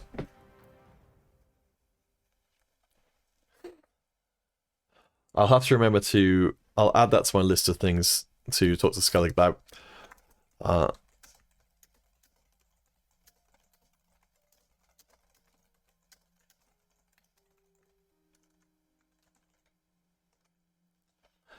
Because yes, we are completely reliant on the players staying streaming to be able to see the game at all. So we will be at the mercy of Farfetch'd point of view. So they're checking out Benedict right now. So they have got the Duelist Slayer Olaf. And that's, I think, going to look pretty good. So up against the Enlightened comp here. And I think probably, yeah, there's too much damage in the mix. Talon is going to get burst. Actually, Olaf goes down as well. Wow! Benedict gets nailed out in 4th. That went very different than I was expecting. As I Am Tilted keeps the good times rolling. Benedict! Alright, let's get you in for 4th place. A strong showing. But, yeah, I'm surprised that didn't go better. So, Jaychak with the Kale and... Okay, so it's the Executioner's comp from the Z before. I quite like this. You've got double Deathblade, Hand of Justice. It's a very good item setup for the Xayah. Xayah is quite far back though. And okay, yeah, they're literally going to get moved forward right at the end there because they won't have reach across the opposing team unless they're quite far forward. The KL stays at the back. But yeah, this way Xayah should be able to get a hit off of on multiple units. And there we go, deletes most of the team. If they are stunned, they're in trouble, but the ult's functionally working like a Z, taking them out of the contention for being aggroed onto. Actually, wow, the Bramble Vest almost gets the job done there against Shining Hero, but not quite. Solid showing from Hero. They were doing pretty well before, so that puts them up to 24 points. They're currently in fact, I think that might have won them the whole thing. Shining Hero only needed to do well because Jaro and Benedict going out before them, particularly as well, Admiral Reggie going out in 8th, meant that the top of the table is very much left open. So Hi, I'm Tilted and Jaychak still in the mix, but let's see. So I think it's going to be, yeah, this is a battle for 2nd place more than for 1st. Because right now, Shining Hero has got the most points, and I think they can't be caught. So instead, it's just a battle to see who is the 2nd best. And I think that's still the battle worth having. Alright, so Tilted with all the brawlers with the ludicrously strong item setup for the Shyvana. Nice knock up onto the Kale to keep them out of commission for a few seconds and keep them from getting their ults getting going. The Shyvana damage I think has stayed relatively static, but I think it's going to do it here. Jaychak, yeah, will still have enough health to survive one more round. So we'll find out what they're going to do. That last round didn't seem terrifically close, and also Kale being taken out of commission when you've got such a... Well, you've got an eggs in 2 basket situation, but really, it's only one. It's really the Xayah. So what have we got? So we've got another Xayah coming in, so maybe fishing for a 3rd one. Adept should be pretty good. I fully expect to see Jaychak trying to make a last-second positioning change here to try and throw off... Yeah, there we go. To try and throw off the Zephyr. Let's see if Tilted falls for it. No, they get the Xayah again. Well done. It does keep Xayah out of being aggroed early on though, so it's not all bad. And yeah, she actually, by staying out of the mix for a while, she stays up, she takes down the Shyvana. Now she just has to win here.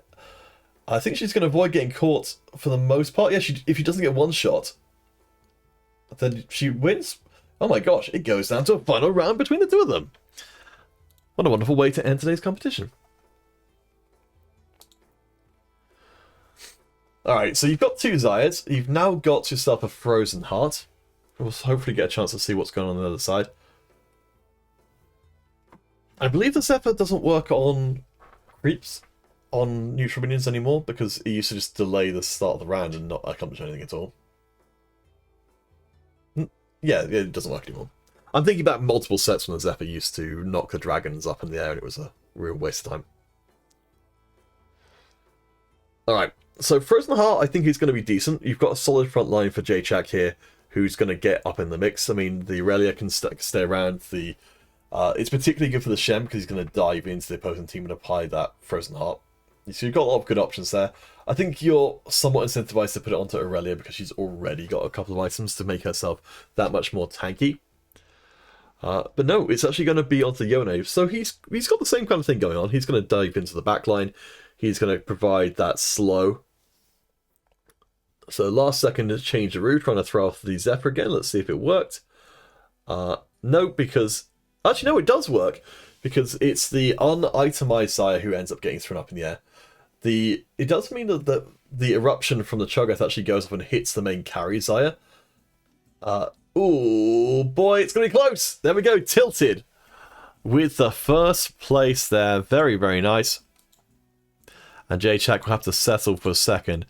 So, we will await our final results, but I believe that pretty much puts us in a position where we can say, with some confidence, let's see, if Improbable Blob comes first, they will go up to 21, which means that we've got at least first and second. So Gyro coming in second, Shining Hero coming in first.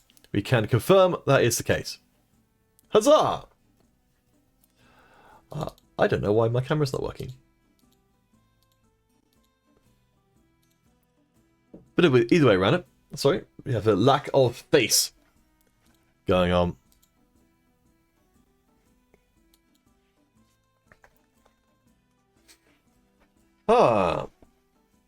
So there we go.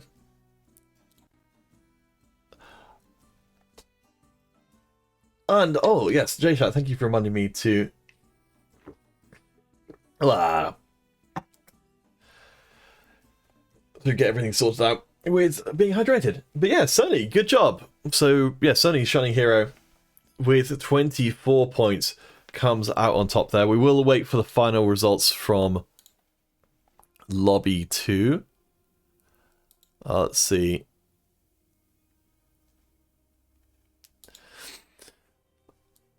To get the full standings, but for now, yeah, it's Shining Hero and Gyro. Very nicely done. It's very, very close up at the top of the table, actually. So, it's going to be, I think, very close down through the top 8. But yeah, we'll see if once the third lobby is done, we'll see if folks want to go for...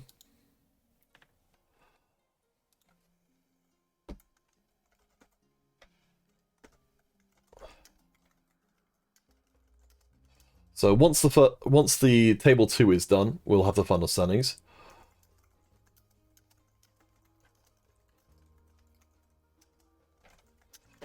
And we'll see about doing the after party if people are interested.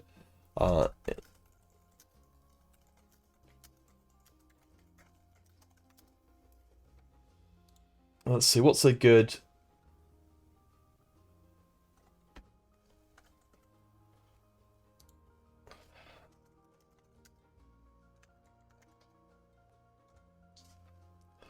I'll just include the knife as part of the reaction thing. So yeah, so please do react in the casual competition Discord with a knife if you're interested in playing some Among Us afterwards. If we get enough people, I'll set up the lobby immediately following the results come in. In fact, I'll set up the lobby right now. And then we can see if we can take out our frustrations on each other. Table 2 is done. Okay, excellent. So with that, I'm going to put the results in on Skellig's Marvelous R1. Let's see. Oh, I see the results were already there. They just got mislabeled. Right. So in that case, Improbable Blob came in second. Stybix came in first. Trebol came in third. Let's see. Skiller came in fourth. And Worm came in fifth. Right, so that means our global rankings are ready to be published. So let me just get it sorted out. I'll post them in the Discord. And then we can move on to our after party.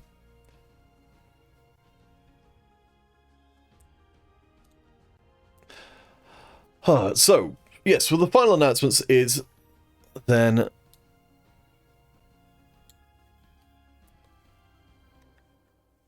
that, and hopefully this is going to work. No, what's going on, Discord? Stop misbehaving yourself. Okay.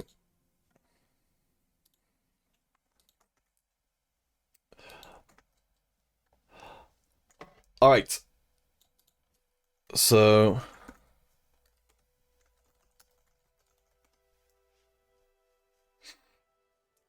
There we go. So Shining Hero in first, Gyro in second, High on Tilted in third, Benedict in fourth, J-Chak in fifth, Improbable Blob in sixth, Thymix in seventh, Reggie in eighth, Farfetch in ninth, Trebor in 10th, Worm PhD in 11th, Zucchini in 12th, Skiller in 13th, Levin in 14th, FX Ninja in 15th, and Way Too Slick. I think actually didn't play.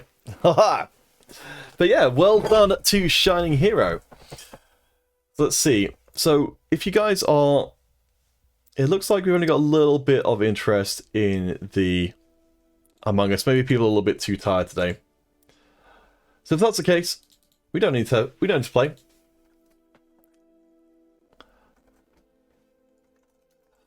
We can skip the Among Us.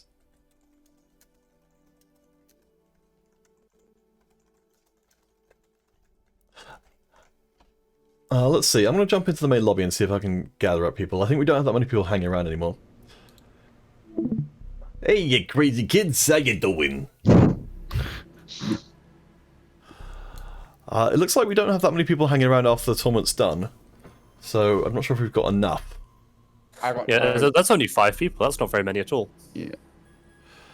You know, didn't everyone? Well, not everyone. A lot of people drink last night, so Yes. the regulars are gone. Missing a lot of the regulars. Some of us still turned up. Yeah. How? Yeah, good job, Zucchini. Yes, it's unfortunate that's the setup there. It's really the worst case scenario.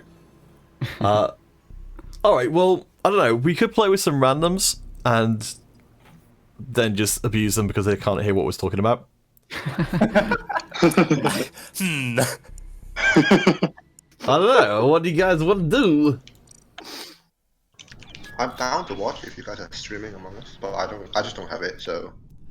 It's I very, have very it, cheap. but I literally played it once and. You don't need to be able to I don't play know it if well. it even Then- works. Well, I'll post up. So I've made a lobby. Alright, gang, it is 5 in the morning here. I am heading off. Thank you all. Steve Have is a good. good Would night. recommend. Cheers. Night. Tickets for the week. Okay, well, let's just see how many people we can get. So it's CANLDF. And obviously anyone watching the stream is more than free to come and watch, come and join in as well. I will just change this to Among Us. Counter, I think you've typed that wrong. Have I done it wrong? I couldn't type it in. Good. Let's see. Oh, yes, sorry, I put one more letter in there than there should be. CANLDF. Kind of matters.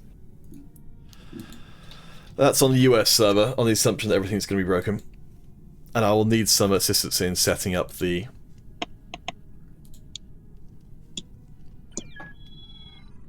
Oh, that's my video capture device.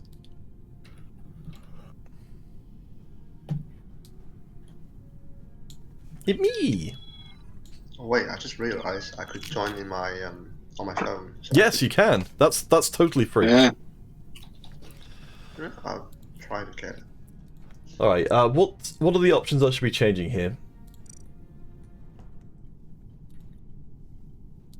No. Want to keep taskbar, visual tasks. So taking... Sorry, what was that? Nothing. No. So confirm ejects off. Okay, sure. Visual tasks off. Yeah. Sure. And then it's like personal preference. Okay, I think I prefer having the taskbar updates during the meetings. That seems to make more sense. Yeah, I Yeah. like that. How about vision or speed? Does anyone have any preferences for that?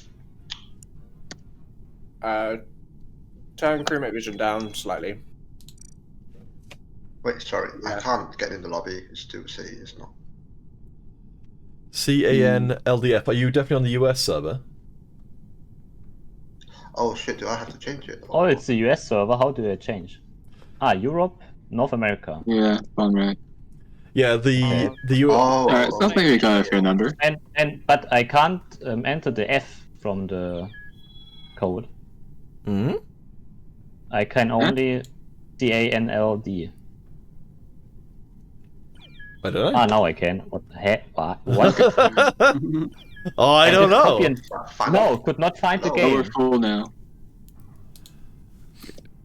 Oh wait, But it's North America. You have to kick someone off. Yeah, kick one of the randoms. who are the Yeah, randoms make here? it private for a bit while we sort this out. NLDF.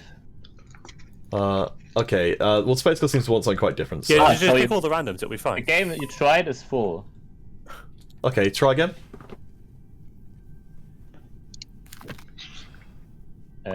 Okay, CNLDF. CANLDF. CAN. If it said it was full, you did put the code incorrectly. LDF. LDF. Oh. It's written in the. It's written on the server.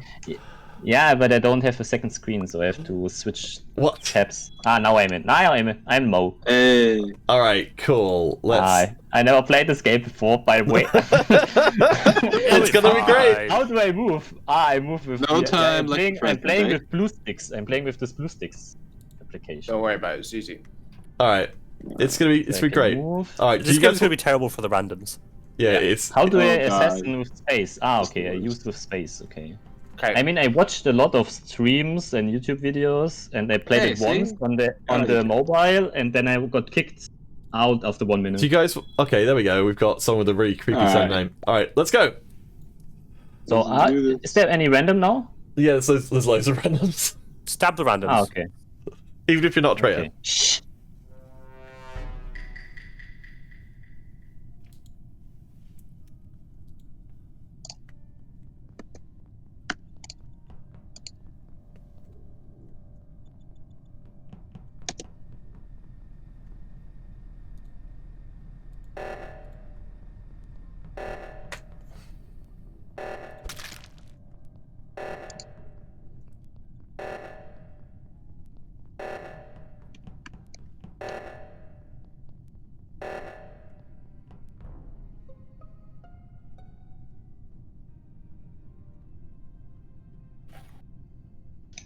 Blob is dead on Apparently. weapons.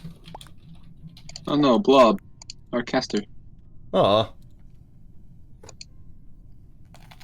Oh, and King Boo left. He was my alibi. yeah. We should. I guess we'll need to type in the chat to make it slightly fair for the people. I was with you, Counter. Yeah. Oh wait, Zucchini, who did you vote for? Red Society. You already know. Get the admin. What? Was with you and Victor?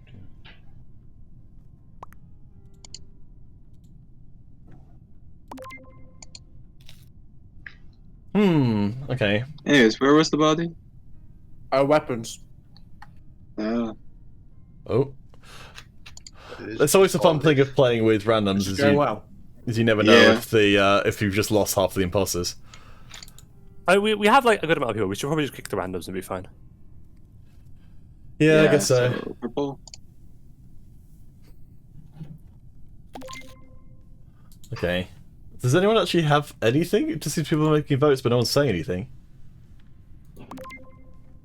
I didn't do anything. I was in admin and I just walk over and jump on the dead. So Yeah.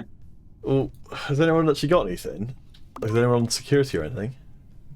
no. Okay.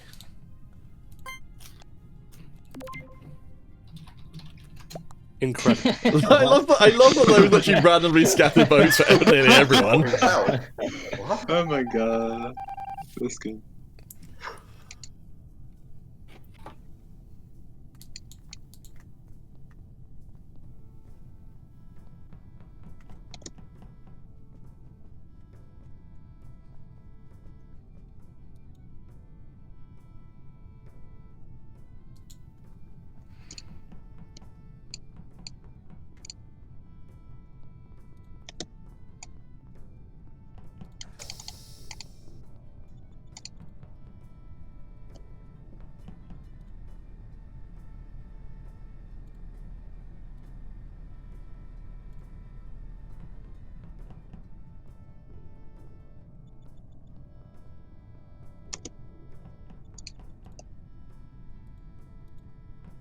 My gosh, I almost forgot to mute myself.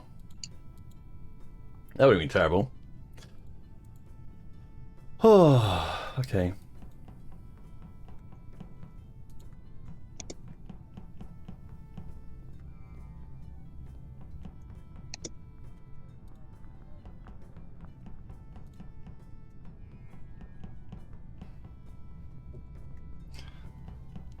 All right.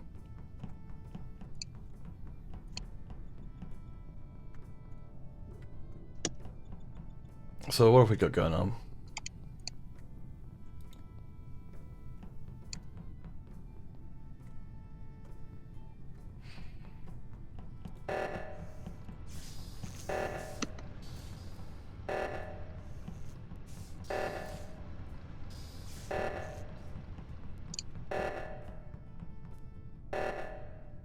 So everyone seems to be over that side of the map.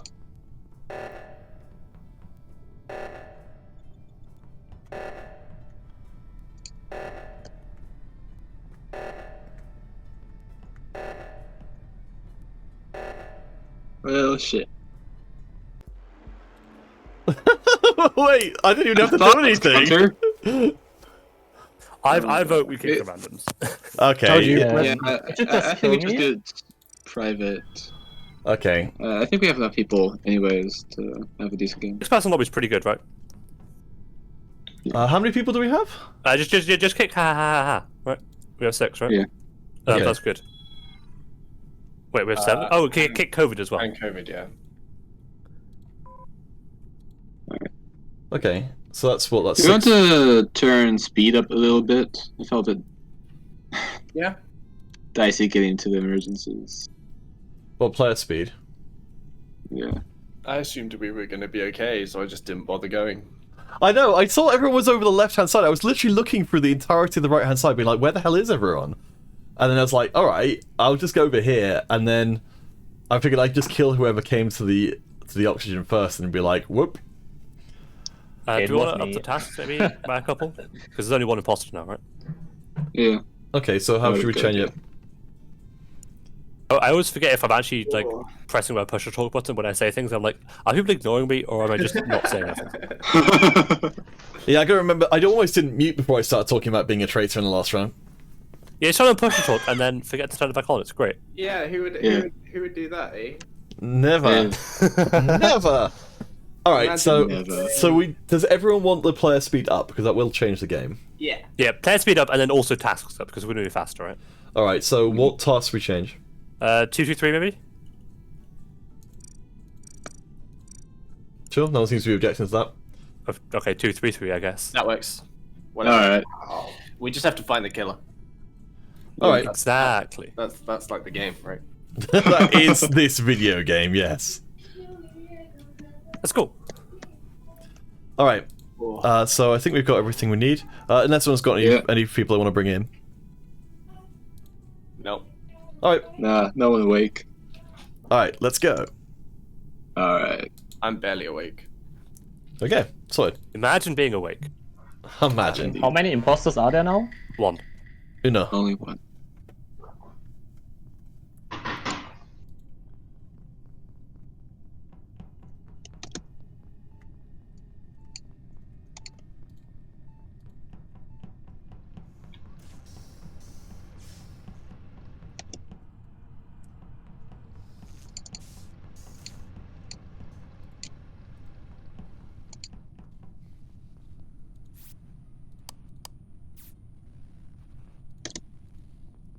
Oh man, I got like a million things in here. Whoop, and whoop, and whoop.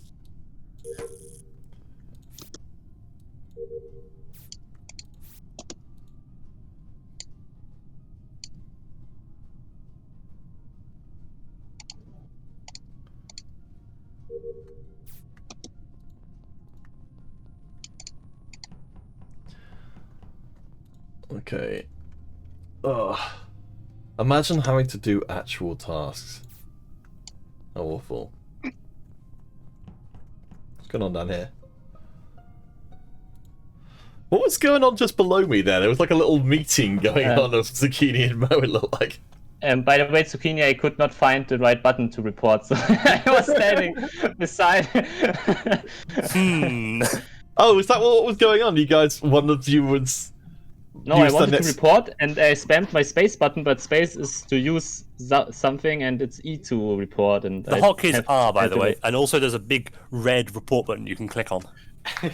Yeah, but I'm playing off this blue sticks, and blue sticks is kind of you have to play on keyboard. And... Wait, why are you playing? Oh, because you want to use some other version. Okay, fair enough. Yeah, I don't have the game. So it's Gem's body, and what are you saying that Zucchini was the one who done it?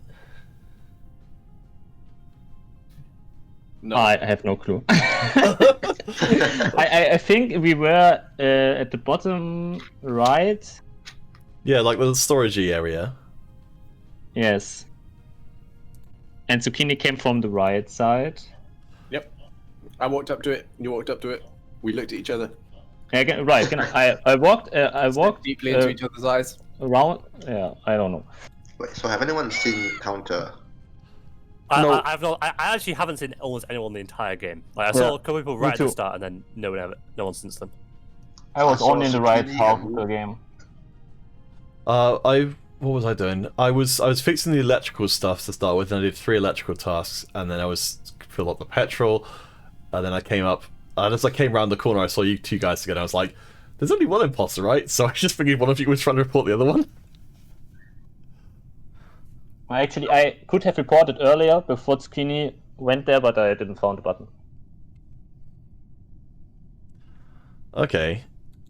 Do we have to fork someone out here? I don't know. No, we don't have to. There's only one. One imposter, so we don't have to vote anyone right now. Yeah. Like, it seems pretty unlikely that Zucchini would come back. Wait, do you have a reason to vote for Blob? What? I feel targeted. You really should. You are. What? Why? I've done nothing to deserve this. You're good at this game. That's a good enough reason to kill someone.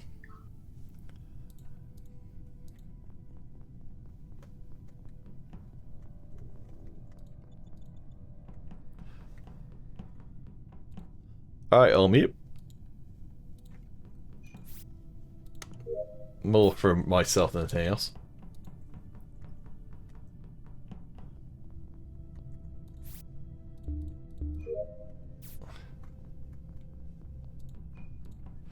Okay, admin's usually a fairly safe place to go. Because it's got a lot of traffic.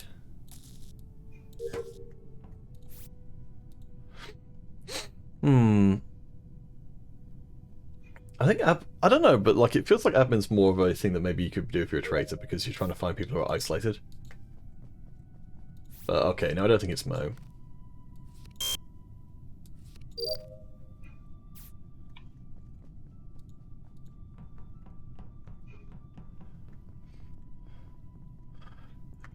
I do like that the lights being off is annoying, but it's not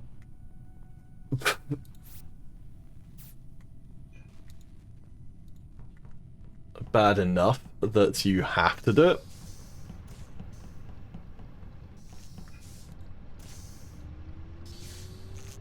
Oh, this is what I was doing with that fuel.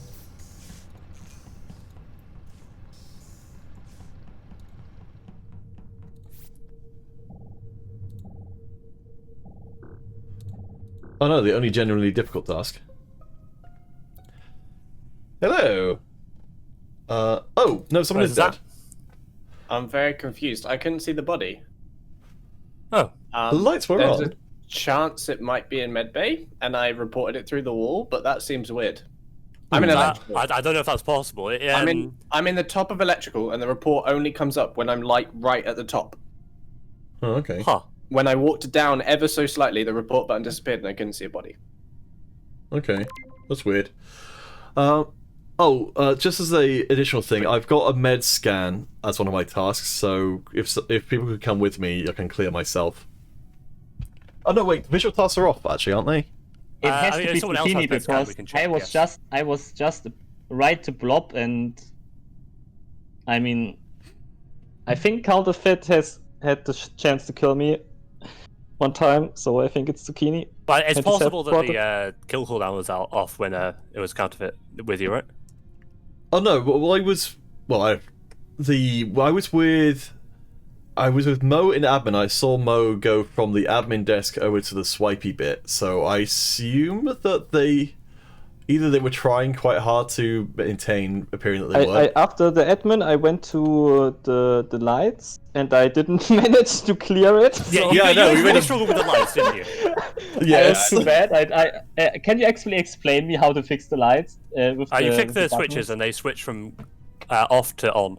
Yeah. When all of them are on, And it they fixes. have to be green Yeah. Yeah. and lit shine, green. or what? But everyone's flicking them at the same time, so if someone else flicks... Yeah, with that's the why. lag, you can get on an A, okay, it'd be like that. that's why every I was time gonna say clicked that, one, another one that, was. like, the argument that, oh, they could have killed me, it's not a good one. Like, that does not clear someone, I don't think. True. Okay, Zucchini, what do you say about like general accusations that it could be it's you by process of elimination? Why would I report this body? That's not a Because you great can. reason. No. Oh, no. That is unfortunate. Okay. I'm pretty sure. I would have voted for Mo to tie it there because I'm not sure who it is. I'm pretty sure it's Mo. All right. Let's make a.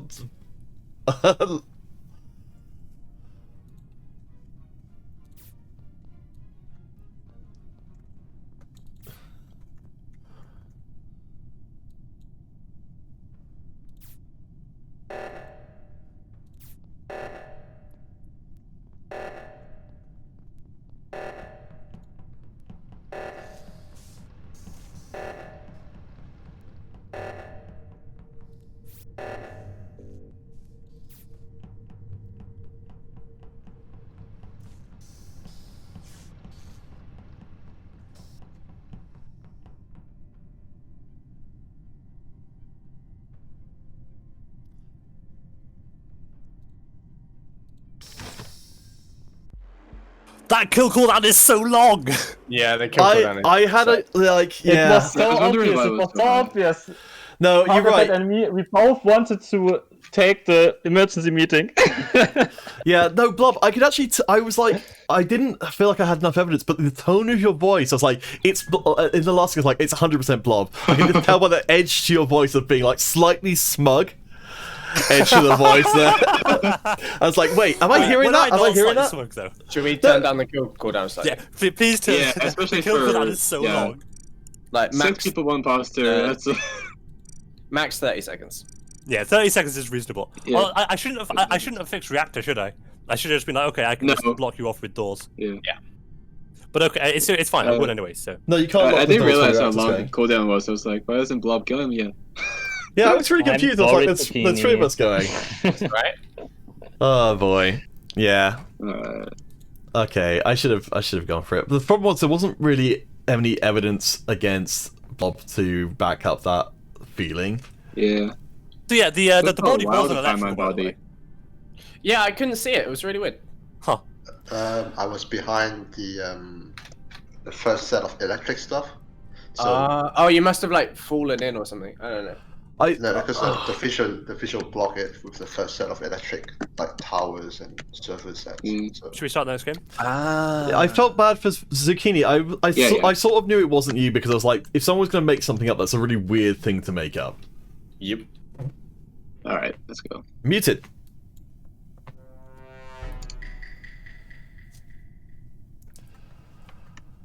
Oh boy. Looks like Skiller's around for the next game. Oh, awesome. Yes, I am.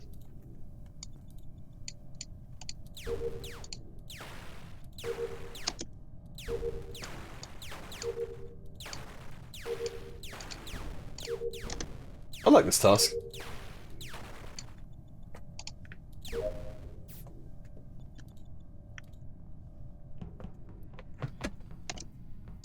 Okay. Oh. Okay, Pink was dead in navigation. I didn't... I remember, did someone run back up after... I ran back up, but it wasn't me. Yeah, because I was with Mo doing the asteroid shooting stuff. I just fixed lights. So lights would be on the other side. Yeah. Is anyone contesting the light fix? No. Okay, so I mean that's I guess sorry, who was it? Wait, no one's claiming light fix? No, one person. I did. Oh, okay, I didn't hear. Okay. Okay, so if like it seems pretty unlikely that the imposter would break the lights and then fix the lights themselves. So if well, I mean, it gives a good alibi, but yeah, I think that if the body's in the top right, it's probably quite hard for them to get all the way over there, right? Yeah. So okay, that pretty much. I think that's going to clear Jev as far as like soft evidence goes. This means I'm gonna die next. Where do you find the body again? Navigation. I mean, I think there's a tunnel in navigation which goes straight to the light room. Is there? No. No. The actual one goes to medbay and security. Oh, security. Yeah. Yeah, I don't. The one in nav goes to weapons. Yeah, there's one in the top of nav goes to weapons, and the one in the bottom nav goes to shields. So I don't know. So who was in the area then? It was Counterfeit and Zucchini and... I was there behind them, but I went to admin first and I saw Jeff very beginning, and I went to do the Astro as well. But Blob, where did you go? I also went over there. I know. So, like... I saw Blob at the very beginning. I went over there right at the start, and then I went down and did shields. So, I mean, it definitely puts me in the area. So, sus on me, Counterfeit, Zucchini. Yeah? I think so. I'm down to vote Bob. Fuck it. I skipped. I feel like it's probably Blob again, but well, I slander. That's not a no, is it? That's not a no. I would never say no because obviously I'm not hard cleared. Fair. All right, let's mute.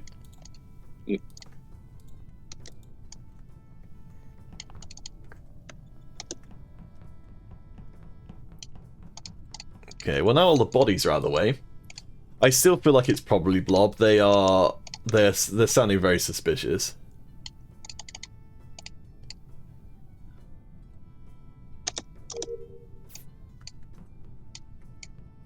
Okay.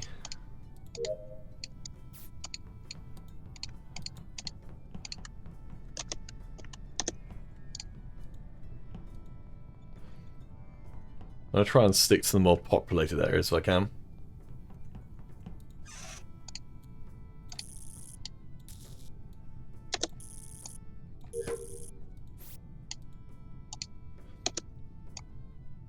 Ugh.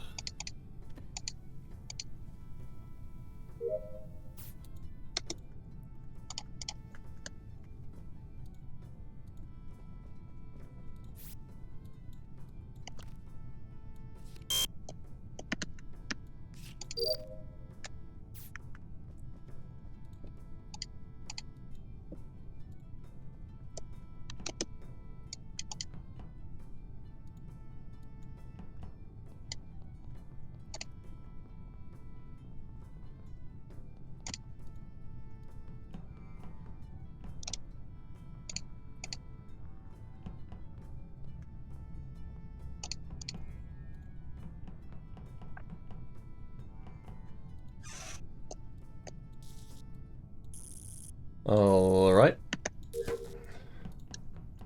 I'll try and link up with the group again.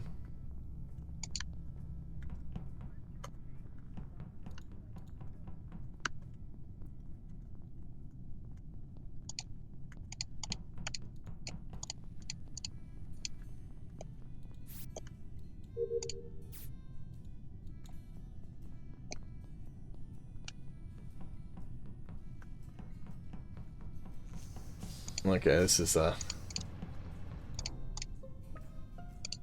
It's orange, Blob. I knew it! I didn't see you at all! Where were you? Down below. I actually didn't see you on my screen, even with imposter vision, so I have no idea how you saw me.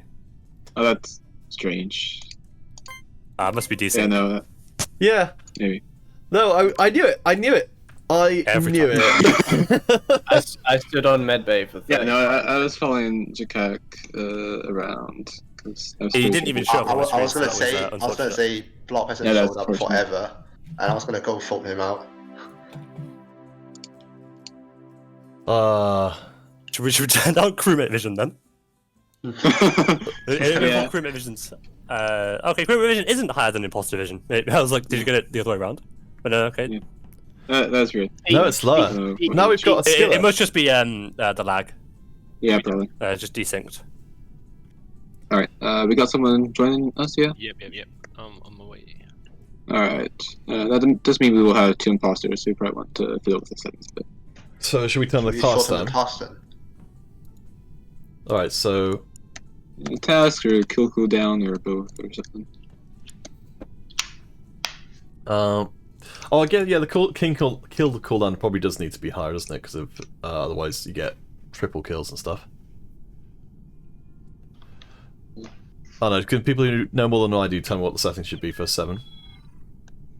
Oh, someone's got my yellow. 2 imposters. We probably Yes, need 2 to imposters. Alright, I'm on Maybe you could turn down the task a little bit so we don't have to. Yeah. Just a light little touch. Yeah. 2, 2, 3. Sure. Alright. Watch out, Skiller is pretty sus. Are you Ananas? I like how Blob got imposter twice in a row. Yeah, I know, right? That's pretty lucky. I can really tell by your voice, Blob. I can just tell by your voice. Oh, have I got to tell, do I? Well, the thing is, you just like, you refuse to deny that you were the imposter. You're like, oh yeah, fought me, yeah. I mean, like, I feel I'd do that as a crewmate as well. I'd be like, okay, yeah, you can suss me. I mean, I like approaching this style of game with like a very like, kind of detached thing where I won't defend myself and like try and convince everyone that I'm good, not being like, oh yeah, I'm good. Like, because that going, oh yeah, I'm good, isn't a particularly good defense in my opinion. I do think that saying, oh yeah, I'm bad, is the worst defense you could give as a good guy, though. But I didn't say, oh yeah, I'm bad. I said, I'm not clear. You can suss me if you want. That is pretty much the same as saying that I'm bad. No, it's not. They're very different. How is that different? You're not. If you're not making any effort to defend yourself, you're doing the work of the bad guy team by making yourself seem more suspicious. I might have a +1. Give me a sec. Oh yeah. No, I feel like giving accurate information to the crewmates is the most crewmate thing you can do. The thing is, you've got other people to throw sus on yourself. Like, you don't need to do that for. We got a couple different schools of thought about Among Us. I guess that's just how I play it. The thing is, like, there's a meta game at play as well, where like you set expectations for yourself based on the previous games. Like, you have to lay the groundwork for yourself as an imposter when you're not the imposter. Yeah.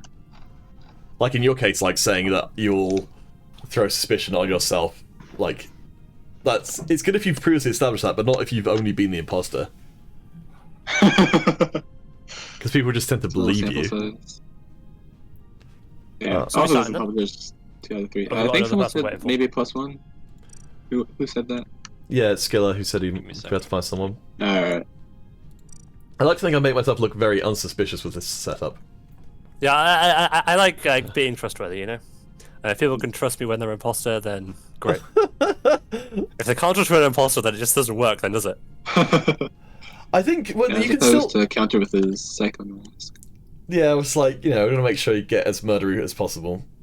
It's the whole sort of refuge in audacity thing, where it's so obvious you think, nah, it couldn't possibly be them. I think probably the thing it's very much harder. If everyone else is here, we can start, and he can just join the next one. Yeah, okay. Let's do it. Alright, yeah, I'm just gonna be there. Let's go! Let's Come on, mute. imposter 3 times in a row. Bye. Seems pretty sus. Oh boy, didn't even get one this time.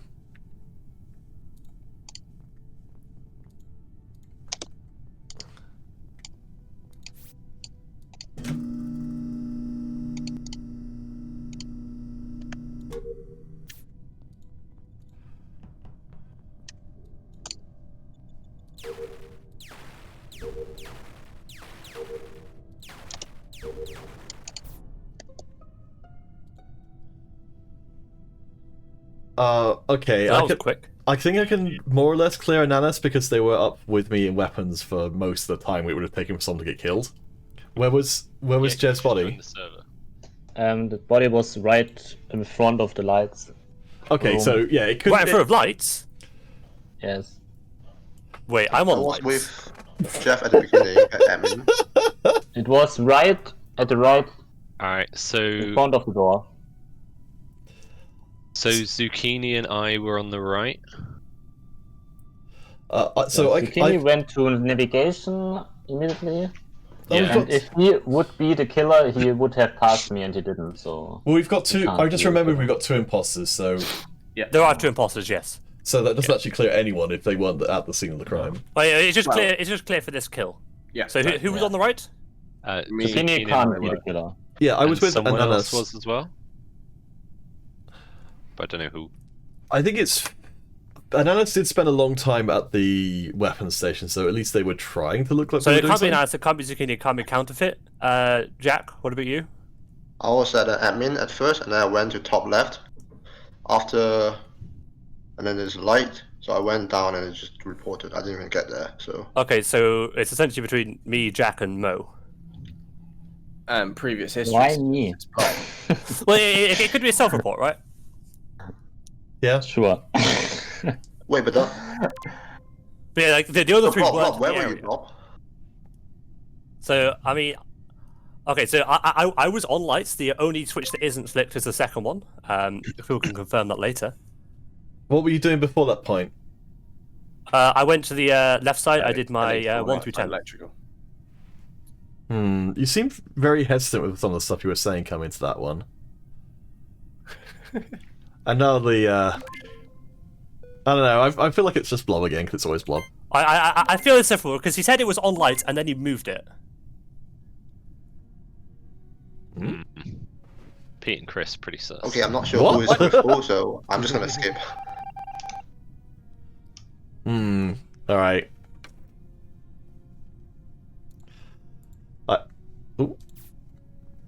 Still think it's Blob.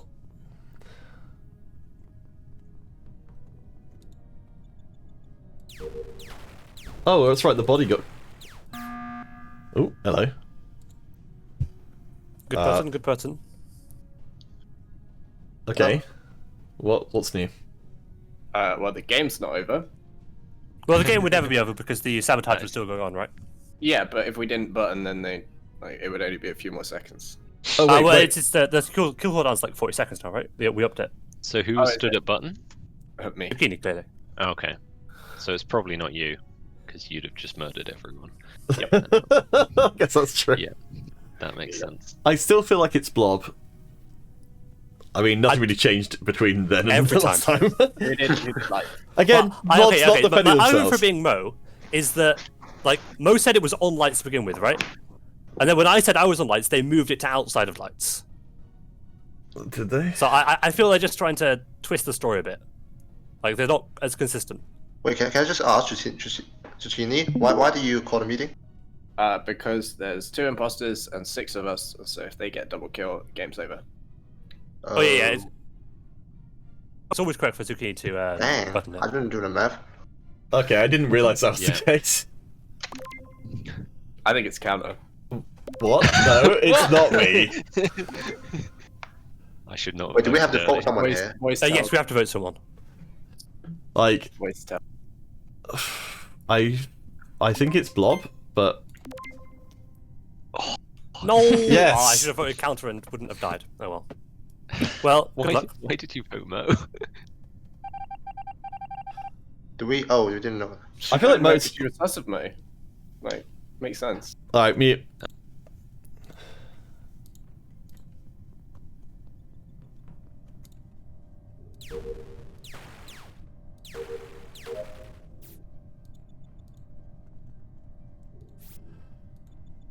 Oh boy. Oh boy.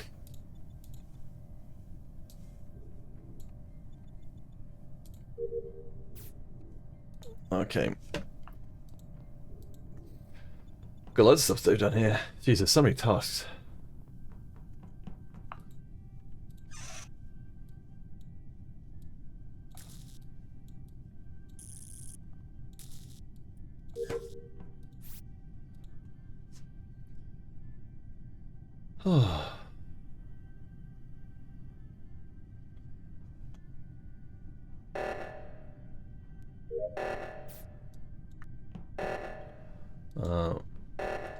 okay.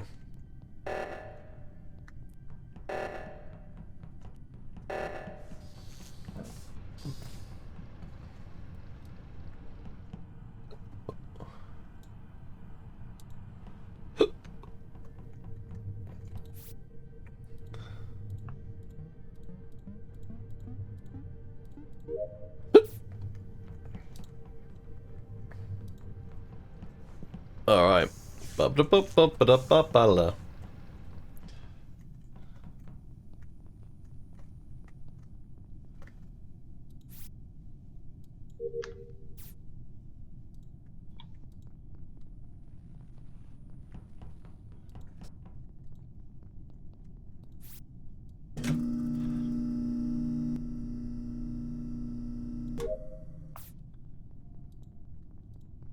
Okay.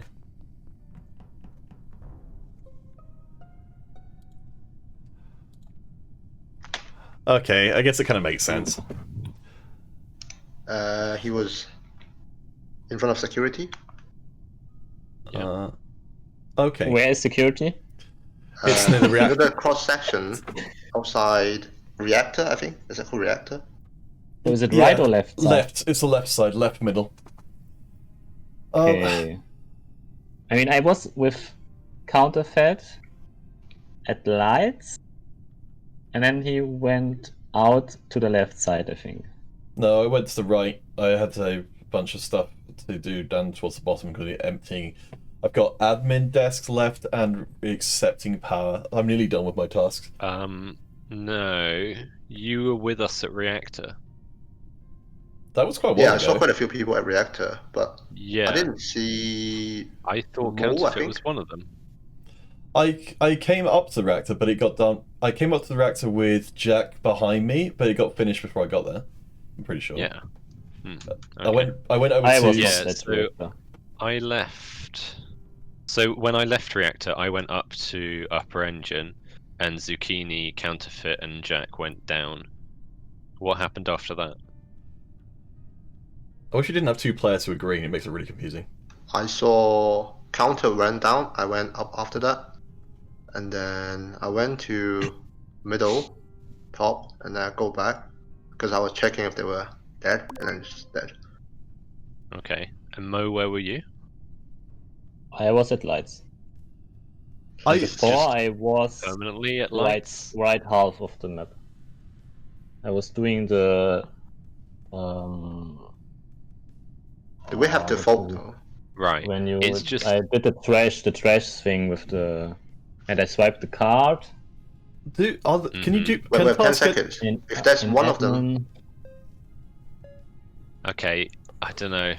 Mo seems I was never I'm near just gonna the skip. reactor. I think it's, I'm just gonna fill. Ooh. I think it's Ananas Okay. if it's not Mo. You die? Anyone die yet? Damn. Oh shit, yeah, we should have skipped.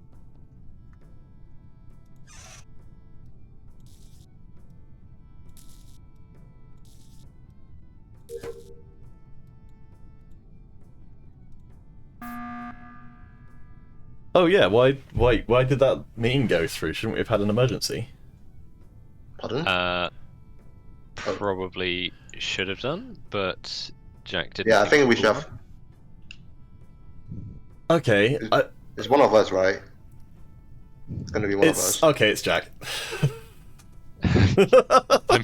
I'm fairly sure it's Jack. I thought it was anyway. I don't know why I voted for Mo. It was just his explanation of what he'd done that round was basically him going, so which side was the kill on? Oh yeah, I was on the right. No, I was on the left though. What do you mean? Because I went to the. No, I know you were on the left. I saw you all over there. But Mo kind of asked where the kill was and then was like, oh yeah, I was on the other one. But this round, I was more sus of Jack than Counter. Okay. I can't help. I can't help shaking the feeling that it's just going to turn out to be Skiller, because if it is, he's done a very good job of trying to lead discussion in the direction he wants. I think based on just the stuff you said, Jack, at the end there, you've kind of like, it feels like you've implicated yourself, but it might just be Skiller poisoning my mind. Because you've already pushed me towards Mo. I'm pretty sure he wasn't actually an imposter. But... Well, I guess we'll find out. Guess we'll find out. Alright. Moment of truth. I guess well played, Pete, either way. Pete, too well, good. Hey. Oh, I always thought you were not talking because you didn't want to spoil the reveal of you being an imposter. Nope. Nah. I okay. 4 in a row, imposters. Let's go. By the way, it was the truth that I was only at the right half of the map. Yeah, I thought it was. Yeah, you should never have voted Mo there because it was like between the two of us for the first kill. I'm Right? really new to the game. I have no clue which map it is, and I have no clue about any names of the rooms. Let me send you that a... definitely doesn't help. Though I forgot that when so Blob, when you sussed Mo, I was like, okay, so it can only be one of them because they're never going to suss the other imposter. But there's a map. I mean, I for kind of reference. sus Blob at first because. Yeah, I just really struggled. By the way, What I who was was the trying to do second was, imposter? Who go was in, second kill the imposter? person, fix lights, come back out, and I just didn't fix lights in time. Who was second imposter? Jack, right? That was me. Blob It was and Jack. Yeah, And the Blob died second? too early. Blob. Yeah, right. Second Blob. It was always Blob. If you don't know who it is, it's just Blob. Right? Always bet on Blob. I mean, I have the detective head. How can you suspect me? Blob is dead. Blob's the imposter. Oh, I totally didn't nearly fall asleep on the sofa. So, do we have an 8th now? Yeah, we do. Just wait for him to join. It's saying reliable packet not acknowledged or something. You sure you're on NA? Are you on North America? Bottom right should say server. No, I'm on Europe. That would be one. Yeah, we'll do it. That'd do it, wouldn't it? The European server sucks. I know, right? So if you need to be caught up on everything that's going on, just vote for Blob. Yeah.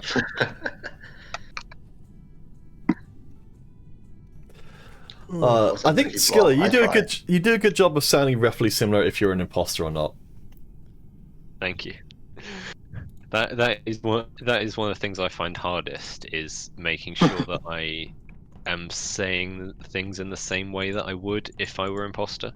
Yeah, it's because you've got like a whole different sort of set of things to think about. It just sort of leads a lot of people to talk in a different way. Yeah. Is this everyone now?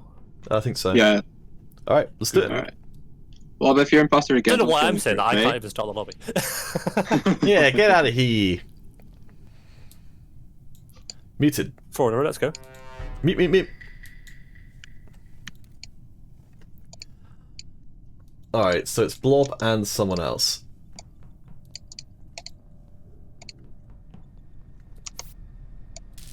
I love how menial the tasks are in this game.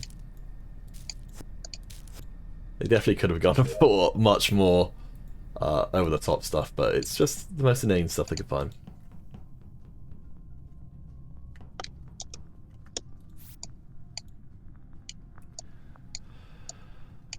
Ah.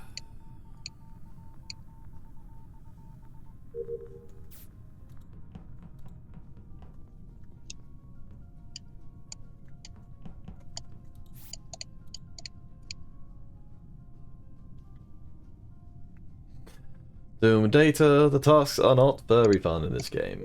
They definitely need to be a lot better than they are right now.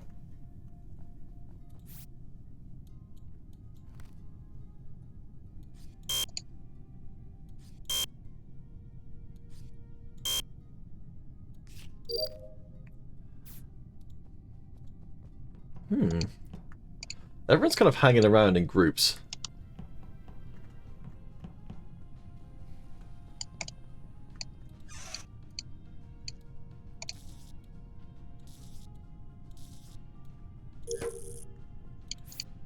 The back of electric is kind of trafficked, but it's...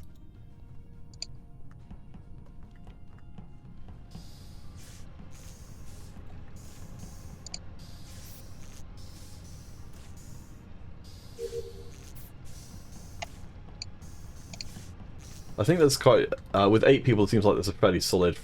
Oop. Never mind.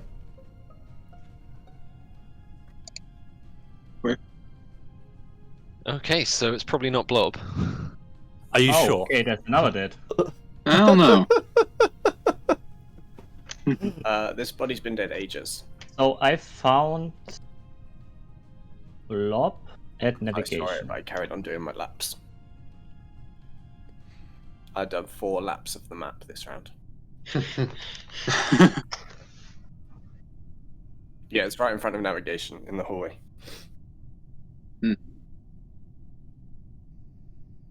Okay. And I think Zucchini is clear because I saw him a bunch of times and he was not Yeah, I just around. ran I around in think. circles. yeah, yeah. Who's that electric? Okay, so I was at electrical, so was Jack, and I want to say Jev. Yes. Jaime, is that you? Are you Jev? Huh? No, I'm Manatee. Oh, you're Manatee. Fucking hell. No, I'm Jeff. Okay, you're Jev. Or So, Jeff. Jaime, what were you doing that round? The things up in the top left-hand corner. Okay. What things? Oh, the task. Well, Oh, I'm the not other looking at tasks. security. Which was it? You were looking at security, or you were doing tasks? Oh, both. Hmm. And now I followed Zucchini because that was more fun. Okay, and then you killed it. Oh no, you didn't kill Zucchini. Cause... Did he follow you, Chris? Oh, Blob left the game. Rip. Lunchtime, She yeah. said Ah, lunch. yeah. Have fun. Yeah, I think I'll call it off this one as well. So I Okay. can have lunch. But I'll stick around to Um, stream the game. Okay, has anyone got any good information? Because we kind of need to vote here. Yeah, I don't have any. I skipped. Hmm. Vote for Blob. Do we have to vote? I think we have to vote here. Oh, Yeah, vote out Blob.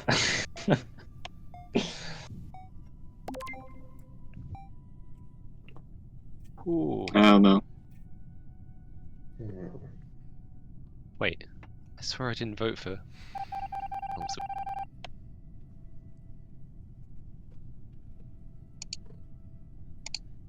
As further punishment for my crimes, I must be forced to work. I do think that how repetitive the tasks are is definitely one of the weaker points. I would almost prefer to... Like, I think the whole idea of having different tasks to do is pretty heavily baked into Among Us. Like, I don't think they're going to change that. But playing other hidden identity games, you don't have to do a task. I'm generally finding it to be a bit more engaging. Just because this is, like, just literally busy work. How is no one dead? Yeah, Yeah, that's surprising. Alright, the fact that no one's dead suggests it's 2 very inexperienced people. So I'm gonna take a stab and suggest Manatee and Mo. Yeah, that seems reasonable. Did you count how many seconds? And I mean, how many No, seconds? we do is have the kill cooldown fight? up to 40. How many seconds is the kill cooldown? 40 now. I don't know, but it's been a Did you- long time. Like It is 40. Whoever it is inexperienced because they called a sabotage super early, and so they sort of knew what they were trying to do. But I went to Oxygen and tried to put the code in. I can tell you the code. I know the code. that's great. That doesn't not tell very us useful. anything. Yeah, I don't know what Zucchini is doing. So I thought I was going to throw up. I'm not hungry. Just walking around, man. So I left for a bit. That could also explain why no one's died. Yeah, Makes alright. things a lot harder. Oh, fuck off.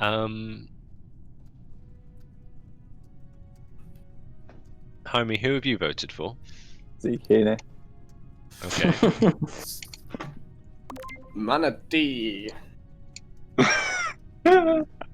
Yeah. I think we have to vote here. I'm not gonna. I have to vote. I'm gonna vote. Get Who him are you out. voting for, Jack?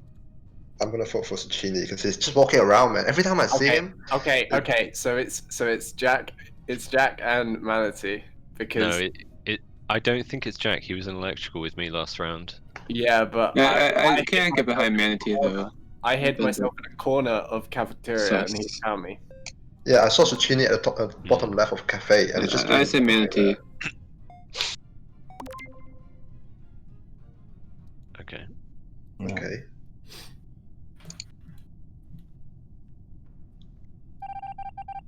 Oh.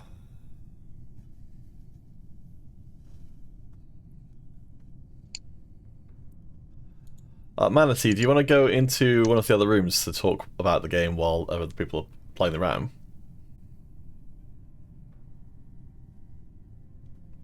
I'll take that as no.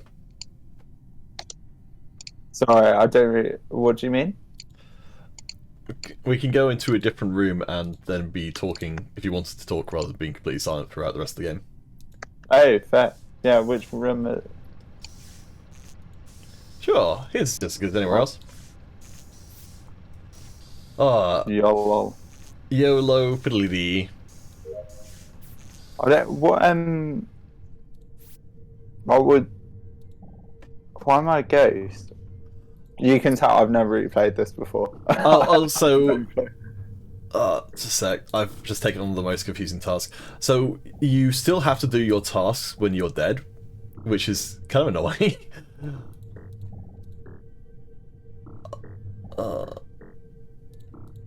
Oh god, Jesus. Okay, sorry. I have got a really hard to do task. There's one task that's really hard to do.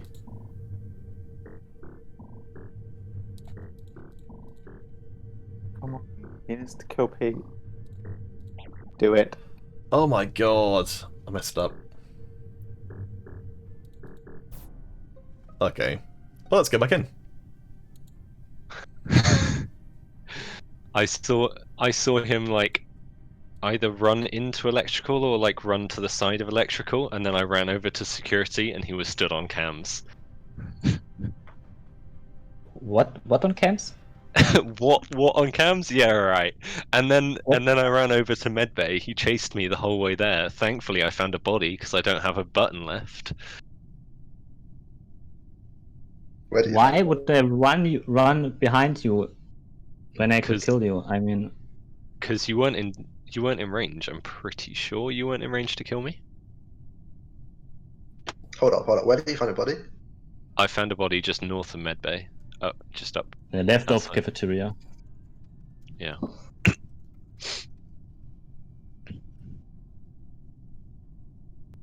I'm like 99% sure it's Mo. Where are you? So we just ran up from security over to medbay.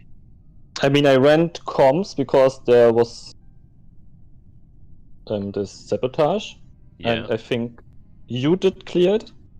Yeah, I did comms, and then a bunch of people turned up. I mean, I did not see Zucchini and Jack, but I think it's not Zucchini. I saw Zucchini in navigation, I think. Like, nearer the start of the round. Yeah. Are you okay, mate? No. Oh no, we killed the man. Jack, where were you that round? I was next to Zucchini the whole time. Almost. Okay. Yeah, almost. That's the important word then. Okay. When did you leave him? A little bit before he went to. 7 seconds ago. Sorry? About 5 or 7 seconds ago. Yeah. I think it's Jack. I'm pretty sure it's Mo. I'd be very surprised if it's not Mo. I'm pretty sure he vented into security. I'll try Mo. I hope we're not throwing. If the game doesn't end here, I'm going to be amazed. I should have voted for Zucchini. It would have been a draw. Why would you vote doing venting Zucchini? into security like that? Like you knew where I was going. I thought I'd just make a circle and then no one would suspect me. I don't. I don't. And I was in kill range, but it was on cooldown. Alright. I've got a lot worse, so I think I should go. Yeah, I think that's a good time to end it. Alright, now that. Thanks for the game, guys. People. Alright. It's good playing you all. EFT and Mangus. Yeah. Cheers. Yeah, have a nice day, everyone. Read about a couple of weeks. Hopefully the website will actually work this time. Thanks for the game, everyone. Hope you feel better soon, Chris. Alcohol. It's fine. Yeah. I might ask Happy if No sympathy needed. I don't know if the drinking stuff could be moved to like Saturday nights, so it'll make life a lot easier. But I don't know, we'll see. Yeah, I think it would definitely make the 9:30 AM start a bit easier. Yeah. Alright, cheers everyone. I'll catch you later. See ya.